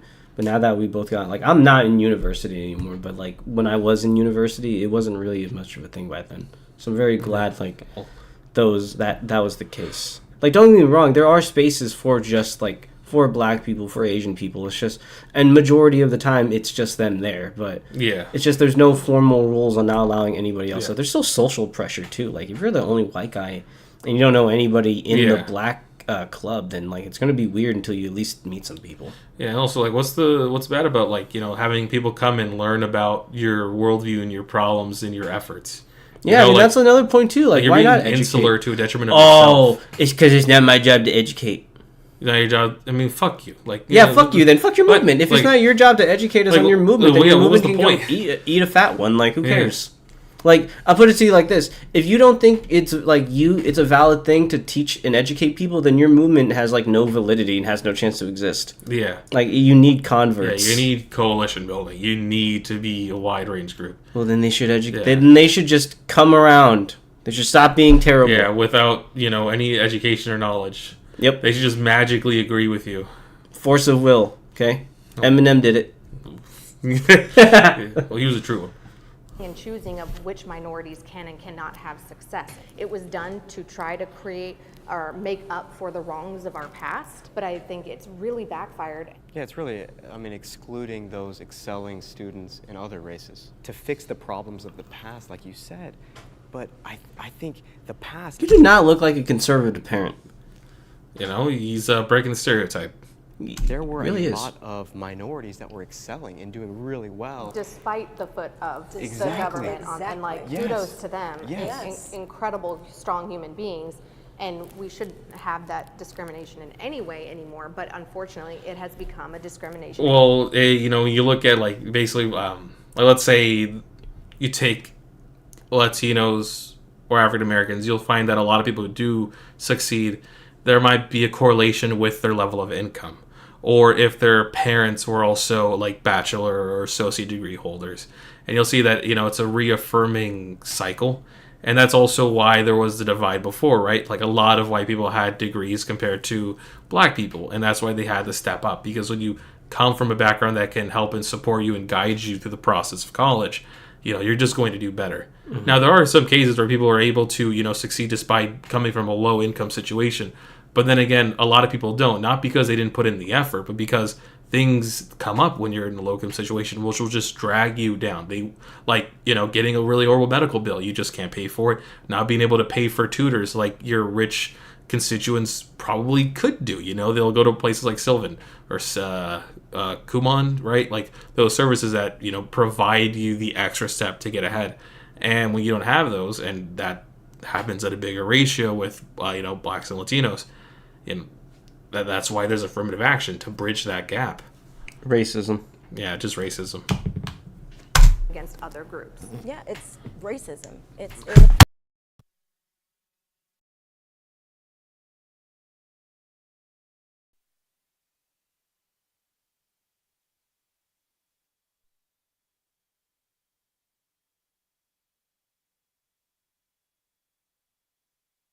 Precog, brother. I have powers beyond your abilities.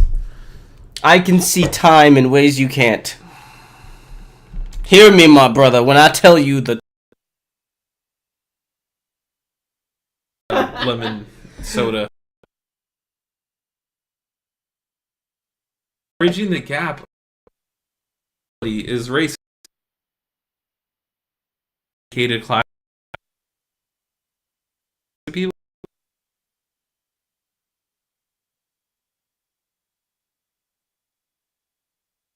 Share. God, that's great. Wouldn't it be fucked up if you just told them, hey, maybe instead of going to like UC Davis, you can go to like UC Merced? Do you really want me to respond? You're uplifting a person, or you are trying to suppress a person because of their race. That is racism. So we're supposed to believe that someone like Barack Obama's children are like struggling because they're black? Like, that's ridiculous.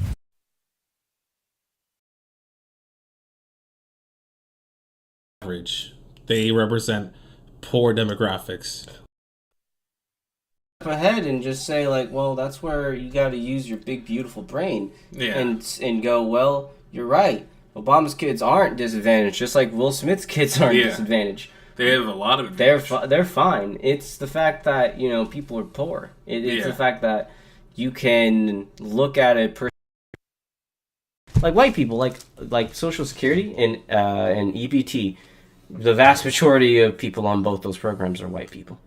And that's because that's the vast majority of the poor people. They're the vast majority of the population. Yeah, because the majority of the population, so they're going to be the majority. But the point I'm getting at is that there's so many fucking poor people in this country that I do think on some level, I'll make a controversial statement. I do think it is unproductive to target poverty on racial lines. I will say that.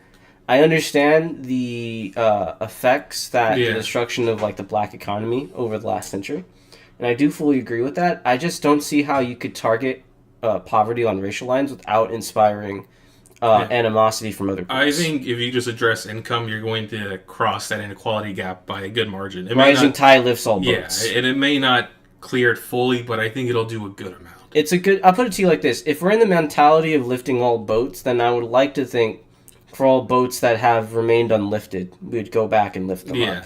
And we find out, okay, what specifically causes boat to keep sinking? You know, and like frankly, how do we patch it back together? And frankly, if the whole country, say for example, got free housing and Medicare, and somehow, some way, there was still a group. It doesn't really matter what group it is, but it could be a racial group or gender or whatever, and they're still experiencing issues. Then, it's going to be kind of hard to argue against the necessity of having a tailor-made solution. Yeah. So I pulled my oldest daughter out a public school in Florida.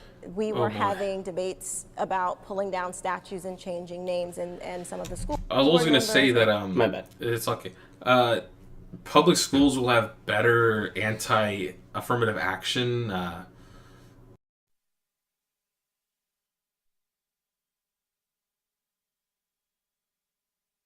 Bakke versus UC Regents made it so then you can have like a very slight advantage just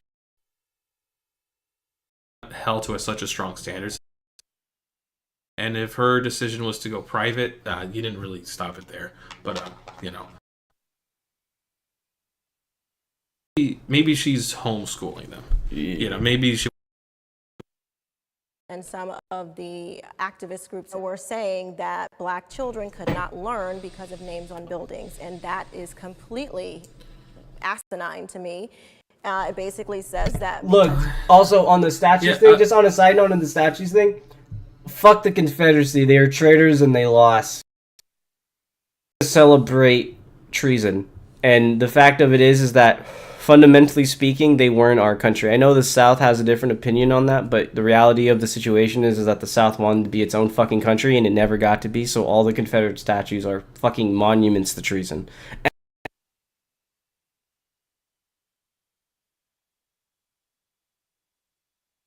The fact that they're also doing treason to defend slavery. Yeah, like that was the state right that they wanted. That was the reason. They weren't doing it for like making America like the founding fathers. And that's also why I'm not for actually dumping the founding fathers, destroying their statues. Because the founding fathers wanted to make a democracy, flawed as it might be, and a democracy that we would improve on. But a democracy nonetheless. That is a far more celebratable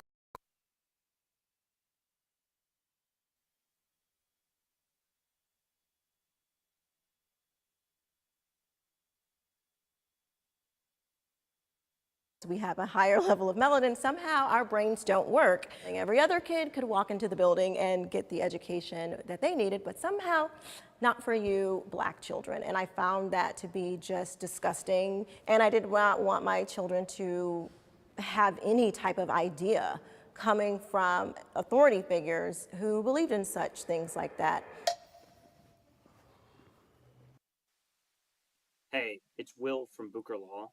If you have a big Steam library like I do, you have a lot of games, you could be entitled to hundreds, maybe even thousands of claims thing. Oh, it's a claims thing. I thought it was a Steam commercial. I'm like, you know what? That, affirmative action programs, the biggest beneficiary according to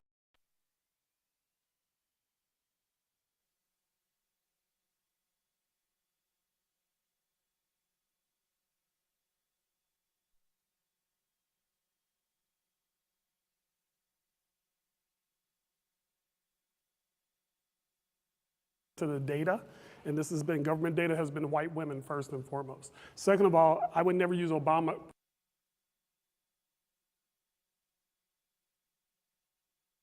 Nah, you hate her. Okay, fair. Yep. Barack Obama's kids as a barometer for anything because they do have privilege as well as Will Smith kids. But if we damn, yeah, I'm a motherfucking wizard, just predicting the future. 2. Damn, I couldn't finish. about Laquan Smith down the street that nobody knows, there will be some impediments based on his race. Yeah. Why? How do you know that? Because people do tend to look and see race. What you were talking about just racism, but when it's institutional and structural, it does. There's also studies where teachers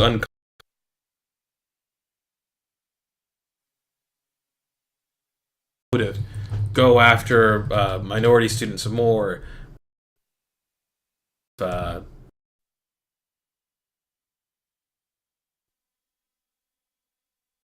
It is true that just people on their own, for whatever reason, we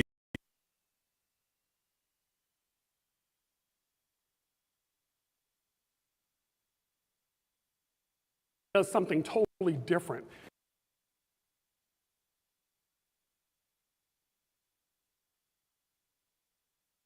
ADHD, I think, or like some type of like learning condition. I forget the exact name of it, but one thing I remember hearing a lot about growing up was like the misdiagnosis and underdiagnosis of say like black people and women, and that comes to mind here because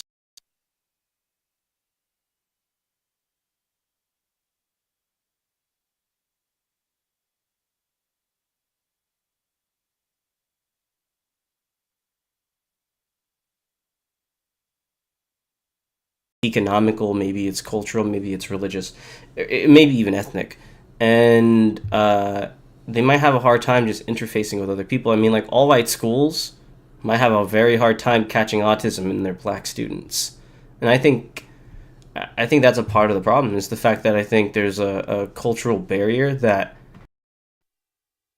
there's not.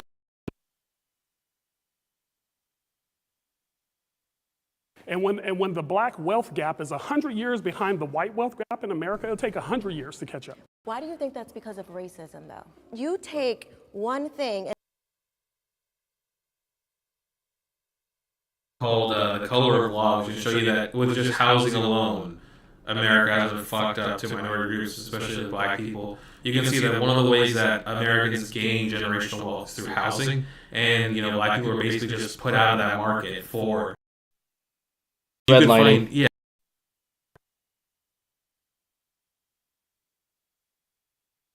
People. Actually, to add that on, to like go live. To add that on, actually, black soldiers were denied their GI Bill when they got home. Yeah, and black soldiers who tried to get into, and this is after the Supreme Court said it was okay to live in black neighborhoods.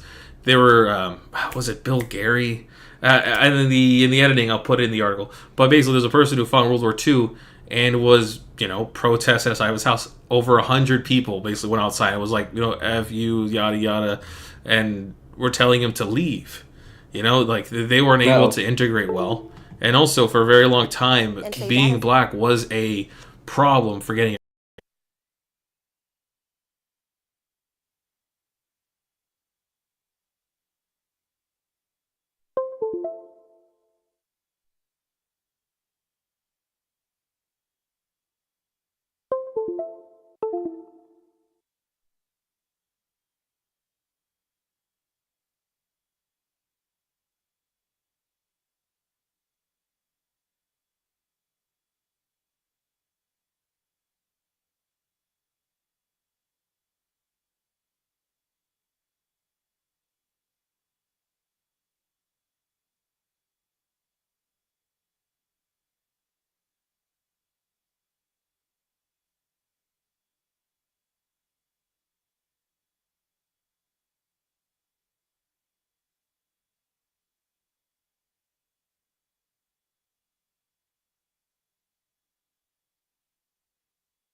Give it a moment.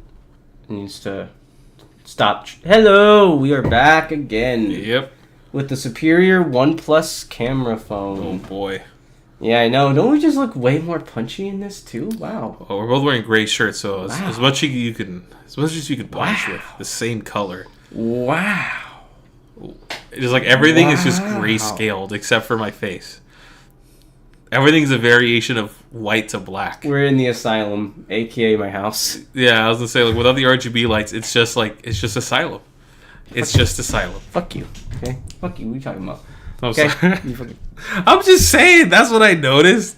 And then on this phone, my skin color is even more white, so it's like a black and white asylum. Not even. That's the blindingly. No, change the color ring.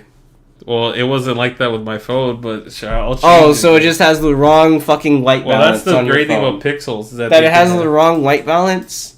So now I have to just put it piercing orange to get back my skin color? You mean match your fucking skin color like all lighting has to? Yes. Yeah.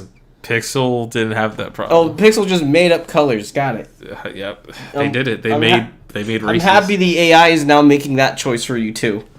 Yeah, as if OnePlus doesn't try to do that, but OnePlus doesn't lie about me at all. They never lie. No, they just don't have a worse AI.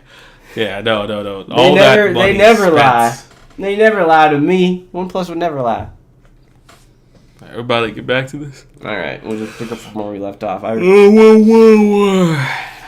Fuck. I know, right?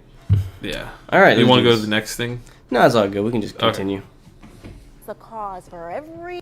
Do you want to speculate why the phone died? I think it's because it's made out of glass and metal, and they conduct they're not the best conductors of heat. Could be. That, or maybe OnePlus has a better cooling solution. It's also not as big of a phone. It's the same size phone. Nah. Okay. I think the OnePlus actually has faster internals, so it should burn hotter, but I don't know. Who cares? We got a new phone. We're loaded here at ThoughtDrought Productions. Person of color. The data what data? What data is saying that black people are behind? Because there are many black people that aren't behind, that are doing much better than other people. You see that? No, that's where I know you didn't read the research, because if you read the science, you could find out that, yeah, there are people who succeed and people that don't, but then you find out the ratios and you figure out why. Where does the correlation happen? Where does it occur? There's also cost to success you're not thinking of, which are like a lot of Latino families actually have money. And that's commonly because the men in those families are construction. Do you know how fucking broken those men are by the time they're 50? Yeah. Like, there are prices that don't have good pension plans, so they're not with the union. Yeah, there are prices even in those good scenarios where they're successful. So. And like, how could you say I've read the research? Now here's my anecdote. Like, how could like what do you mean? What do you mean you have a fucking anecdote? Like, I've seen people succeed. Source? I made it up. Yeah, source with my eyes. My eyes are my. What the fuck? What do you like? Can you bring up your research? Fuck you. That's my research. You're absolutely right, and there are outliers.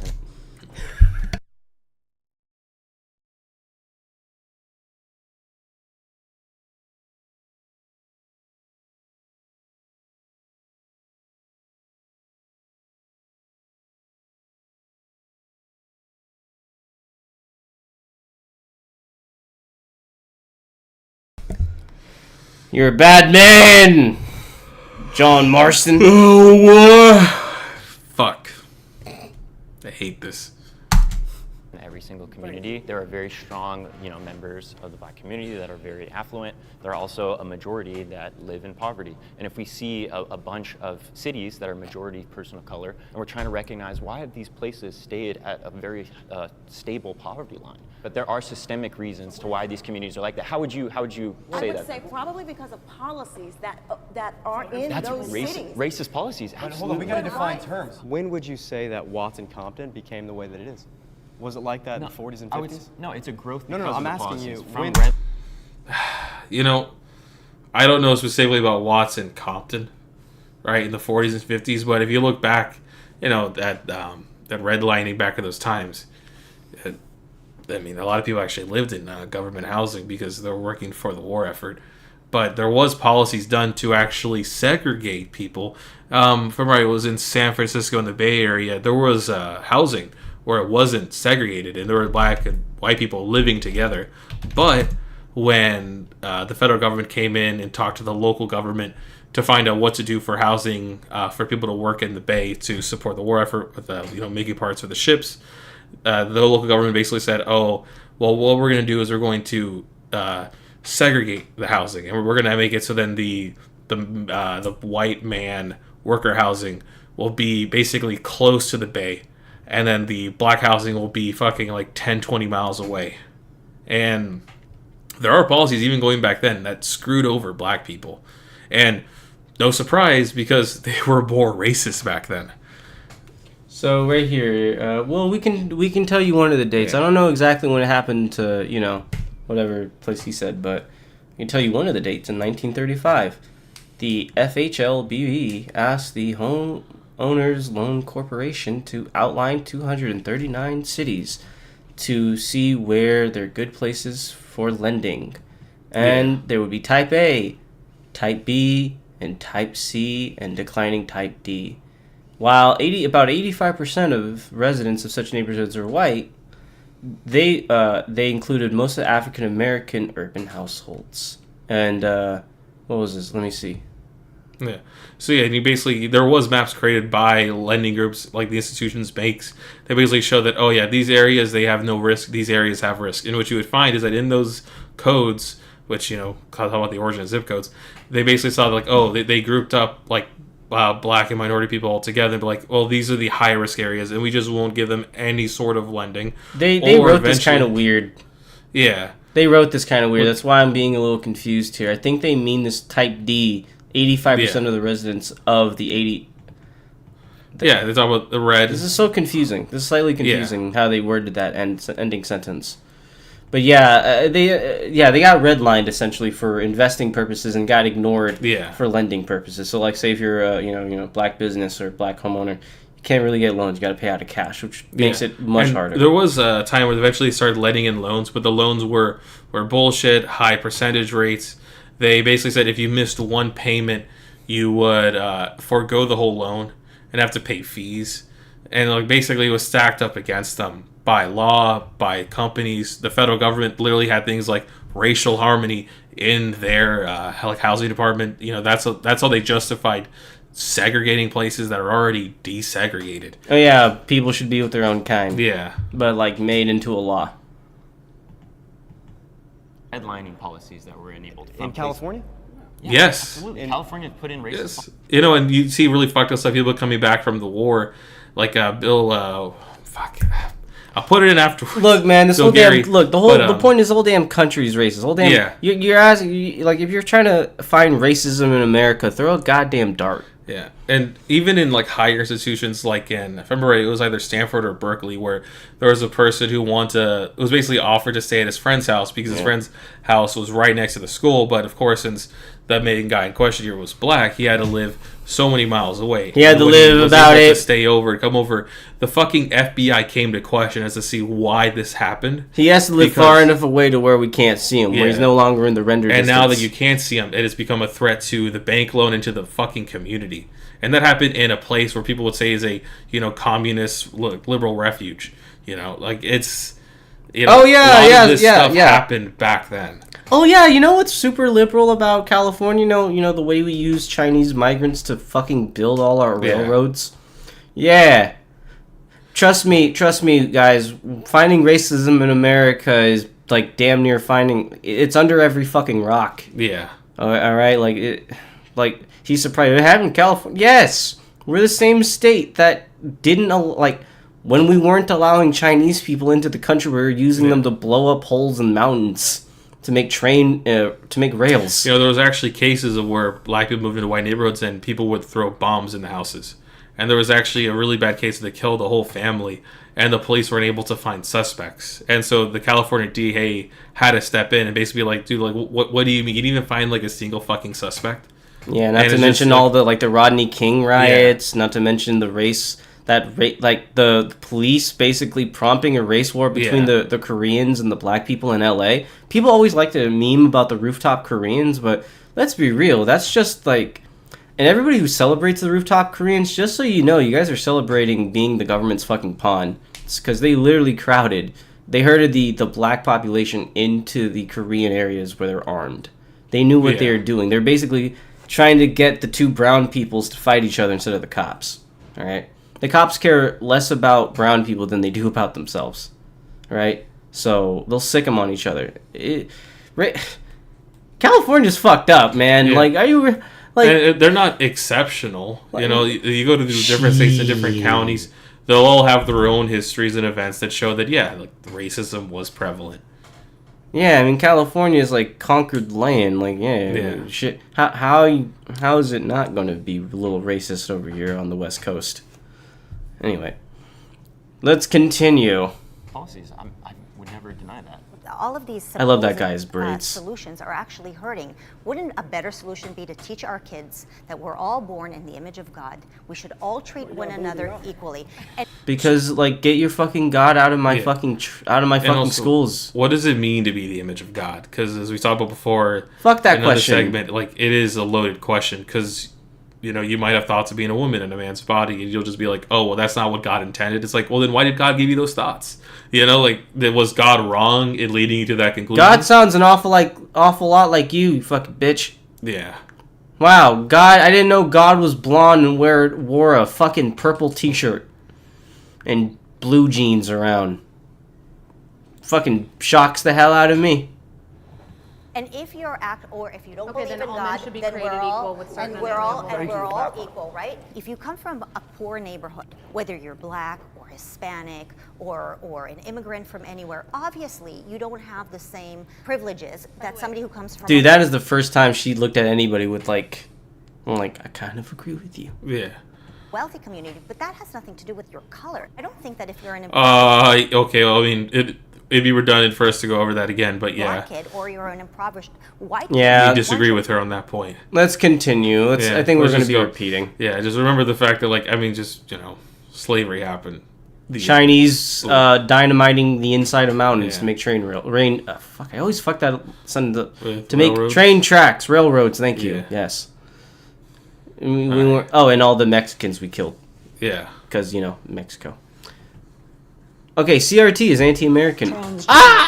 It's made very, very cool through the media. Through TikTok, through Reddit, through Tumblr, through Instagram, through Facebook, through Twitter, through their games, in their movies. I like how you censored the one drag person in that whole thing. God damn it. That's so pathetic, fear-mongering fucks. Go on. Why are they all doing this? Okay, first off... Simultaneously? Lady, trust me when I tell you, that transformations in anime are not a new thing. Yeah. You ever seen the fucking Power Rangers? Like, yeah. Like, Everyone or Sailor Moon. All right. Yeah, like, trust me. What do they call it? Analogies have been around forever. All right, come on. Just like, imagine this person during, like, the Civil Rights Movement being like, why are all these movements coming together simultaneously? This is a movement from the communists trying to bring racial desegregation to America. Yeah, that's like saying in the 60s. Same line. That's like saying in the 60s, wow, there's a lot of black power movies and music. It's like, why are they all coming together and, like, being politically active? Why are they trying to stand up to power and make their will? Wow, a lot of these songs have fight the power in them. I think that's kind of fishy. Jesus, man. Simultaneously. Dude, her eyes were fucking red. Holy shit. I am a former public school teacher of 15 years. Our public schools have changed.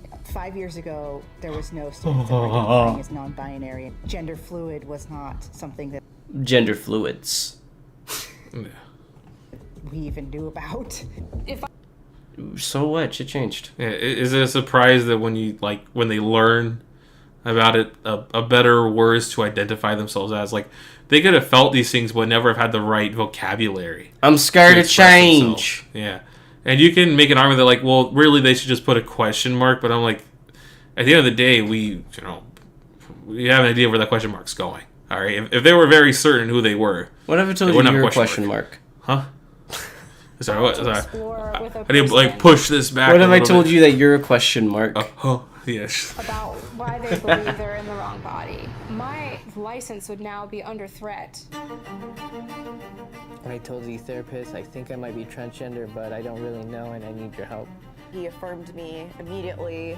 Immediately, she affirmed me as a transgender woman. These kids are getting put on puberty blockers, like, after the first visit, or...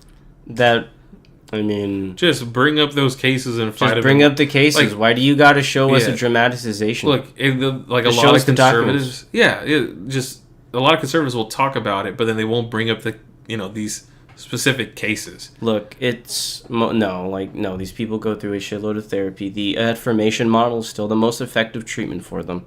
At the end of the day, treatment's not going to be effective for everybody. It's like chemo and cancer. It's like, it's going to be effective for a lot of people. Treating gender dysphoria with gender affirmation might help a lot of people, majority of them, but there are going to be some people who it doesn't work out for. And if you actually give a shit about detransitioners, which a lot of these people like to gesture to, a lot of them still support transitioning.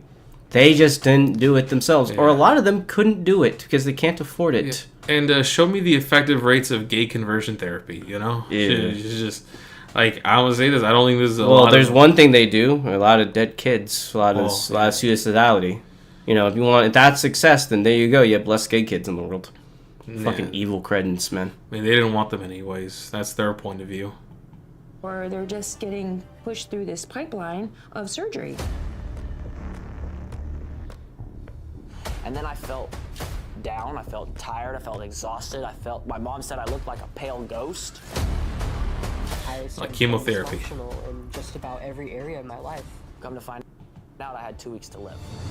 Hey, like cancer. Damn. My daughter was in pain. She used to cry. Just know that this is all fear and nothing else. There's no arguments. This is just emotional stuff. It is. And I'm sorry, Republicans, but I'm a man with logic. And because I use manly logic, I don't react to such fearful tactics. Try again better with manly logic. Bad. Down. 0. Nothing. F. Lame. F. F score. I don't have. All right, so this is the CRT portion. God, I love mansplaining to conservatives. Yeah. I love just being chauvinistic to. It's great. It makes me feel good about myself. It makes my heart grow 3 times the original size. To try to supply for a month and a half. I don't get supplementary income. Like, that doesn't happen.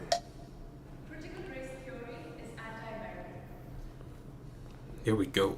Here we go, baby. Conservative parents. Same group again. My daughter same teacher actually who was asking about her pronouns, she said that she was going to be introducing some race-themed books. My daughter recorded this conversation in class. So what proceeded to happen is she started to talk to the children in their, I guess, identity groups. Oh, as an African-American child, how are you discriminated against? As an Asian child, she went through all of except white people. So I can understand like the kid not knowing, like they might even have the percent. Like I remember being a kid and realizing there was a difference in income, but like even the idea of like difference in like, oh, I am a Native American or African American, Mexican American, like all of these things, you may not even be conscious of that until you're like showing people who aren't part of your group. Hey, like so what's happening with the camera? Maybe your parents. Are we changing color? We are. We don't have RGB lights on. Is it all from that? I think so. Is it that? There's no way.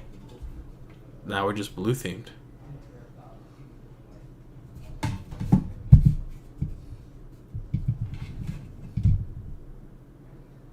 Now it's just broken.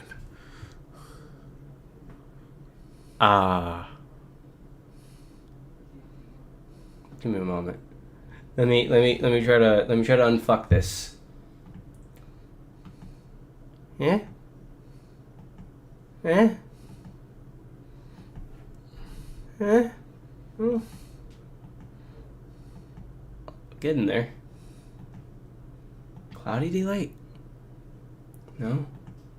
Shade? Oh god, we're so yellow. Why are we blue? Oh god, what the hell happened?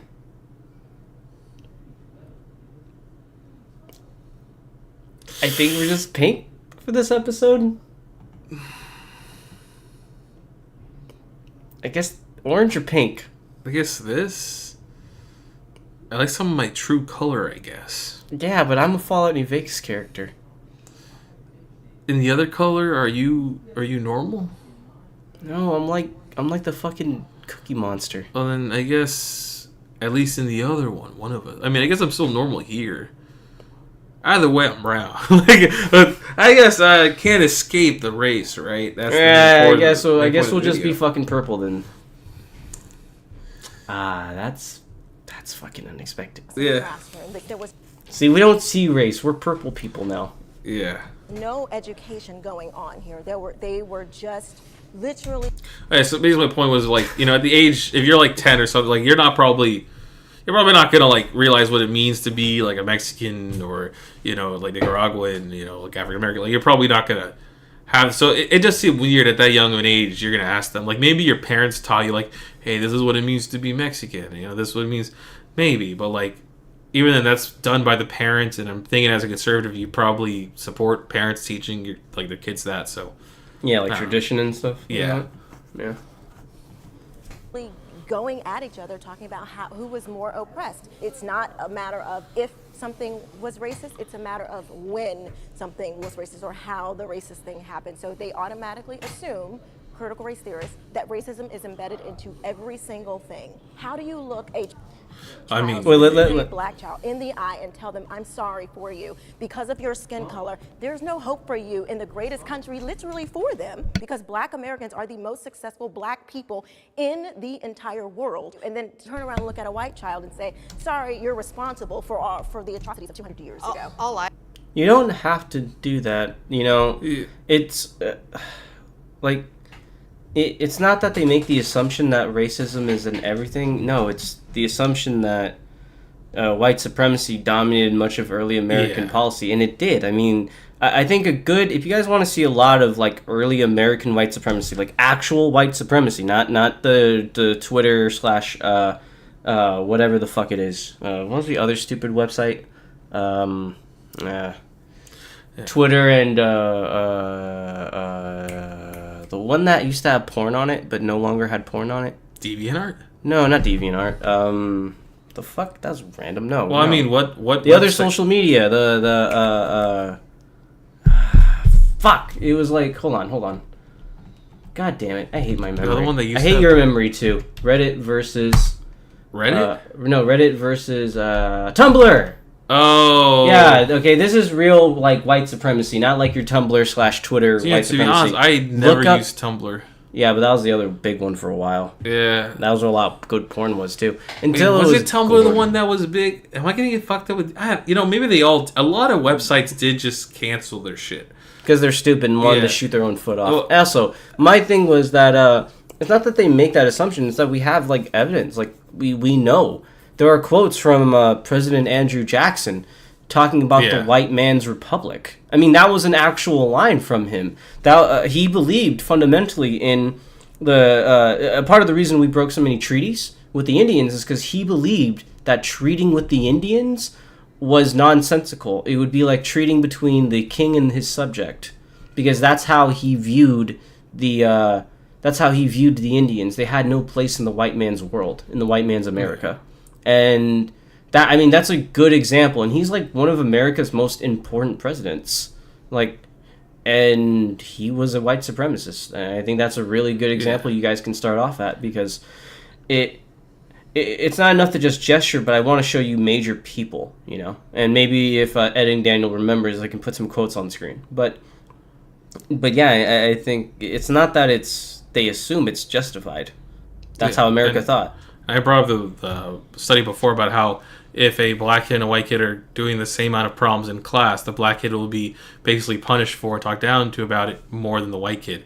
And that's not, you can, like, that's just a plain fact of the survey. That was not a survey, the plain fact of the study. That like, you can argue that the person's not racially motivated, but if you were, a minority kid, and you're like, hey, this teacher is discriminating against me, like the fuck, like the kid's doing the same thing and I'm getting punished more for it, like, you're not wrong. You experienced that, and it just shows that happens. Like, and you don't even have to know, you don't have to be conscious of it happening. That's fucking crazy. And so yeah, I think if it's normal to ask that question. Yeah, I mean, people have to learn, and also different generations are going to look at their place in the world differently too. I think that's also a huge part of it. Yeah. You're re-examining, history. Yeah, like finding out why, store owners stare at you when you walk down the aisle, like the aisles. I mean, just looking at America today, it really, it's like, well, how did we get here? And I think CRT is attempting in part to answer that question. Yeah.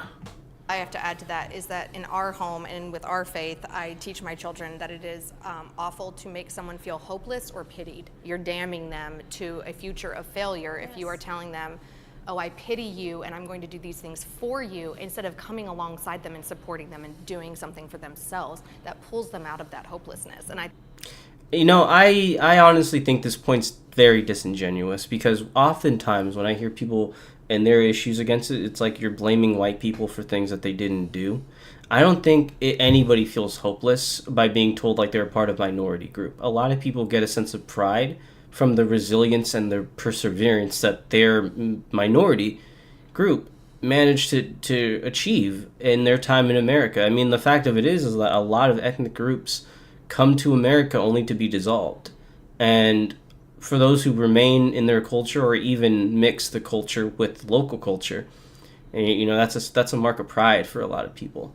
So I think it's a very disingenuous point to, just because you know your history, that makes you feel hopeless. I don't think that's what's happening, and I don't even think that's what she's thinking.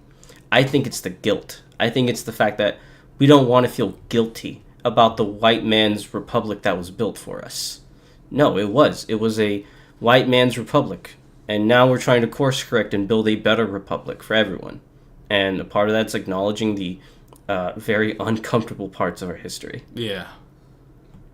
I think that those are two of the worst things that we can do as a broader society. You know what I love about America? My mother immigrated from Morocco. She's a Jewish person. Everywhere around the world, we're known as the Jew. In America, we're known as American. And I think there's something so powerful about empowering any community to be American and to succeed based on your own merit. We don't look back into why we can't. We look into why we can. And so when my family taught me since I was a little girl, I can, I learned that I could.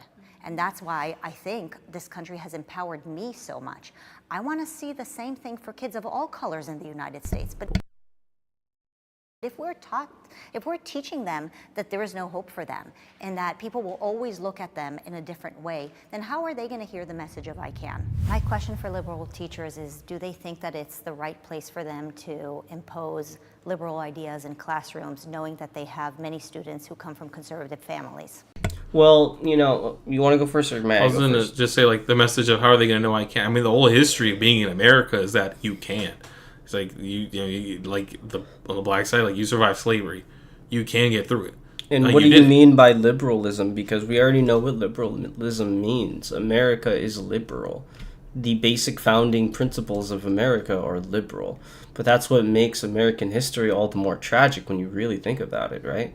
Was that America has a lot of good principles on paper, but we had to fight like hell to make them even close to reality. Not all of them really are yet. I mean, for God's sake, what was it? It was like 3-4 million people in 1860 were slaves. 2 million fucking people. I mean, in a country with 25 million people. So you're just, liberalism, like, we have a good definition for it, and I don't think you agree with a lot of liberal ideas, but like, America is liberal. So, like, what ideology are you going to teach them? Like, your Christian Taliban ideology? Like, what the fuck? And I find that many of the schools have become battlegrounds for those kinds of ideas. And when teachers are bringing those issues to the classrooms, it's forcing families and conservative kids to have to address these issues. And we believe that they're simply too young to deal with those kinds of complex matters at that age. So the problem I have with that is that a lot of those complex matters, quote unquote, are wrapped up in American history, and American history is fucking dirty. It is dirty. It is stained with the blood of damn near everybody who's traipsed this continent. So how do you talk about American history, sanitize it without lying about it? And also, like, I mean, how young are the kids? Well, it doesn't matter how young the kids are. If you're teaching them about the history of this country, then teach them the history of this country. We don't necessarily need to tell them about the bodies and bodies and bodies that it took to get it there, but you can easily make that fact known. Like, oh yeah, we made a lot of Chinese people build America's railroad, and a lot of them got hurt. Moving on. Like, you don't have to. Like, is that ideology? Did I just say a CRT, or did I just say a fact? Because we got pictures and journals and records of lots of Chinese people dying. Also, what's really lost here, and I'm surprised they haven't really talked about it yet, is what is defined, like, what's the definition of CRT? Because you look at some bills, for if it was Texas teaching or Florida, history, that's what CRT is. It was just, one piece of it was the letter of Birmingham jail with MLK, right? Yeah. He wrote the letter from Birmingham jail, and it was seen as a CRT piece of literature. It was seen as a part of critical race theory, and that's just basic history. That's just, it's one of America's most important. Yeah. One of America's most important written pieces is now CRT. Yeah. That is the degeneracy of the anti-CRT movement. The fact that we just basically rejected one of America's, like, arguably one of America's base pieces. What America's known for. I don't know. It's a shame. Like I said, conservatives in a very odd way are the most anti-American people of all. They reject the good parts of our history, and all they want to do is redeem the worst parts. Or just not talk about them. Like, that's my problem with this, is, like, what is the problem with talking history? What is the problem with just saying, hey, America did some really bad shit? Why can't we empower children to say, hey, America did some bad shit, but you know what? You guys are going to make it better. You guys are going to be that next generation that makes change. You don't want to empower kids. Like, you don't want to make them feel like actors. America's already perfect. You don't need to do anything. You're teaching them complacency through lies. Like, how do you not see that? You're not empowering your children. You're giving them, you're giving them rainbows and unicorns. Well, I'm sorry. American history is not rainbows and unicorns. It's blood and violence. You know what's ironic is that they're pampering their kids. They are. And you talk about how liberals are pampering, they're coddling their kids. I mean, This is literally coddling the American mind. You don't want to teach them the harsh truths that, what it means to be an American and the history that comes with it. I think I said all. I'm just going to repeat myself. Yeah. I said all I got to say. How about you? I mean, I'm pretty much there. I mean, I don't really deviate that far. All right, folks. I actually think we had a pretty good time today, except your phone processor potentially melting. Just the fact that it could keep a consistent color. It was, they attempted to. They burned out, but at least they succeeded for like an hour. At least it was it. Look, Daniel. The Pixel might not have made it through the entire marathon, but at least he stayed on the fucking track, okay? Yeah, he didn't go off on a side mission. He stayed on track. And I'm going to find out if it's dead.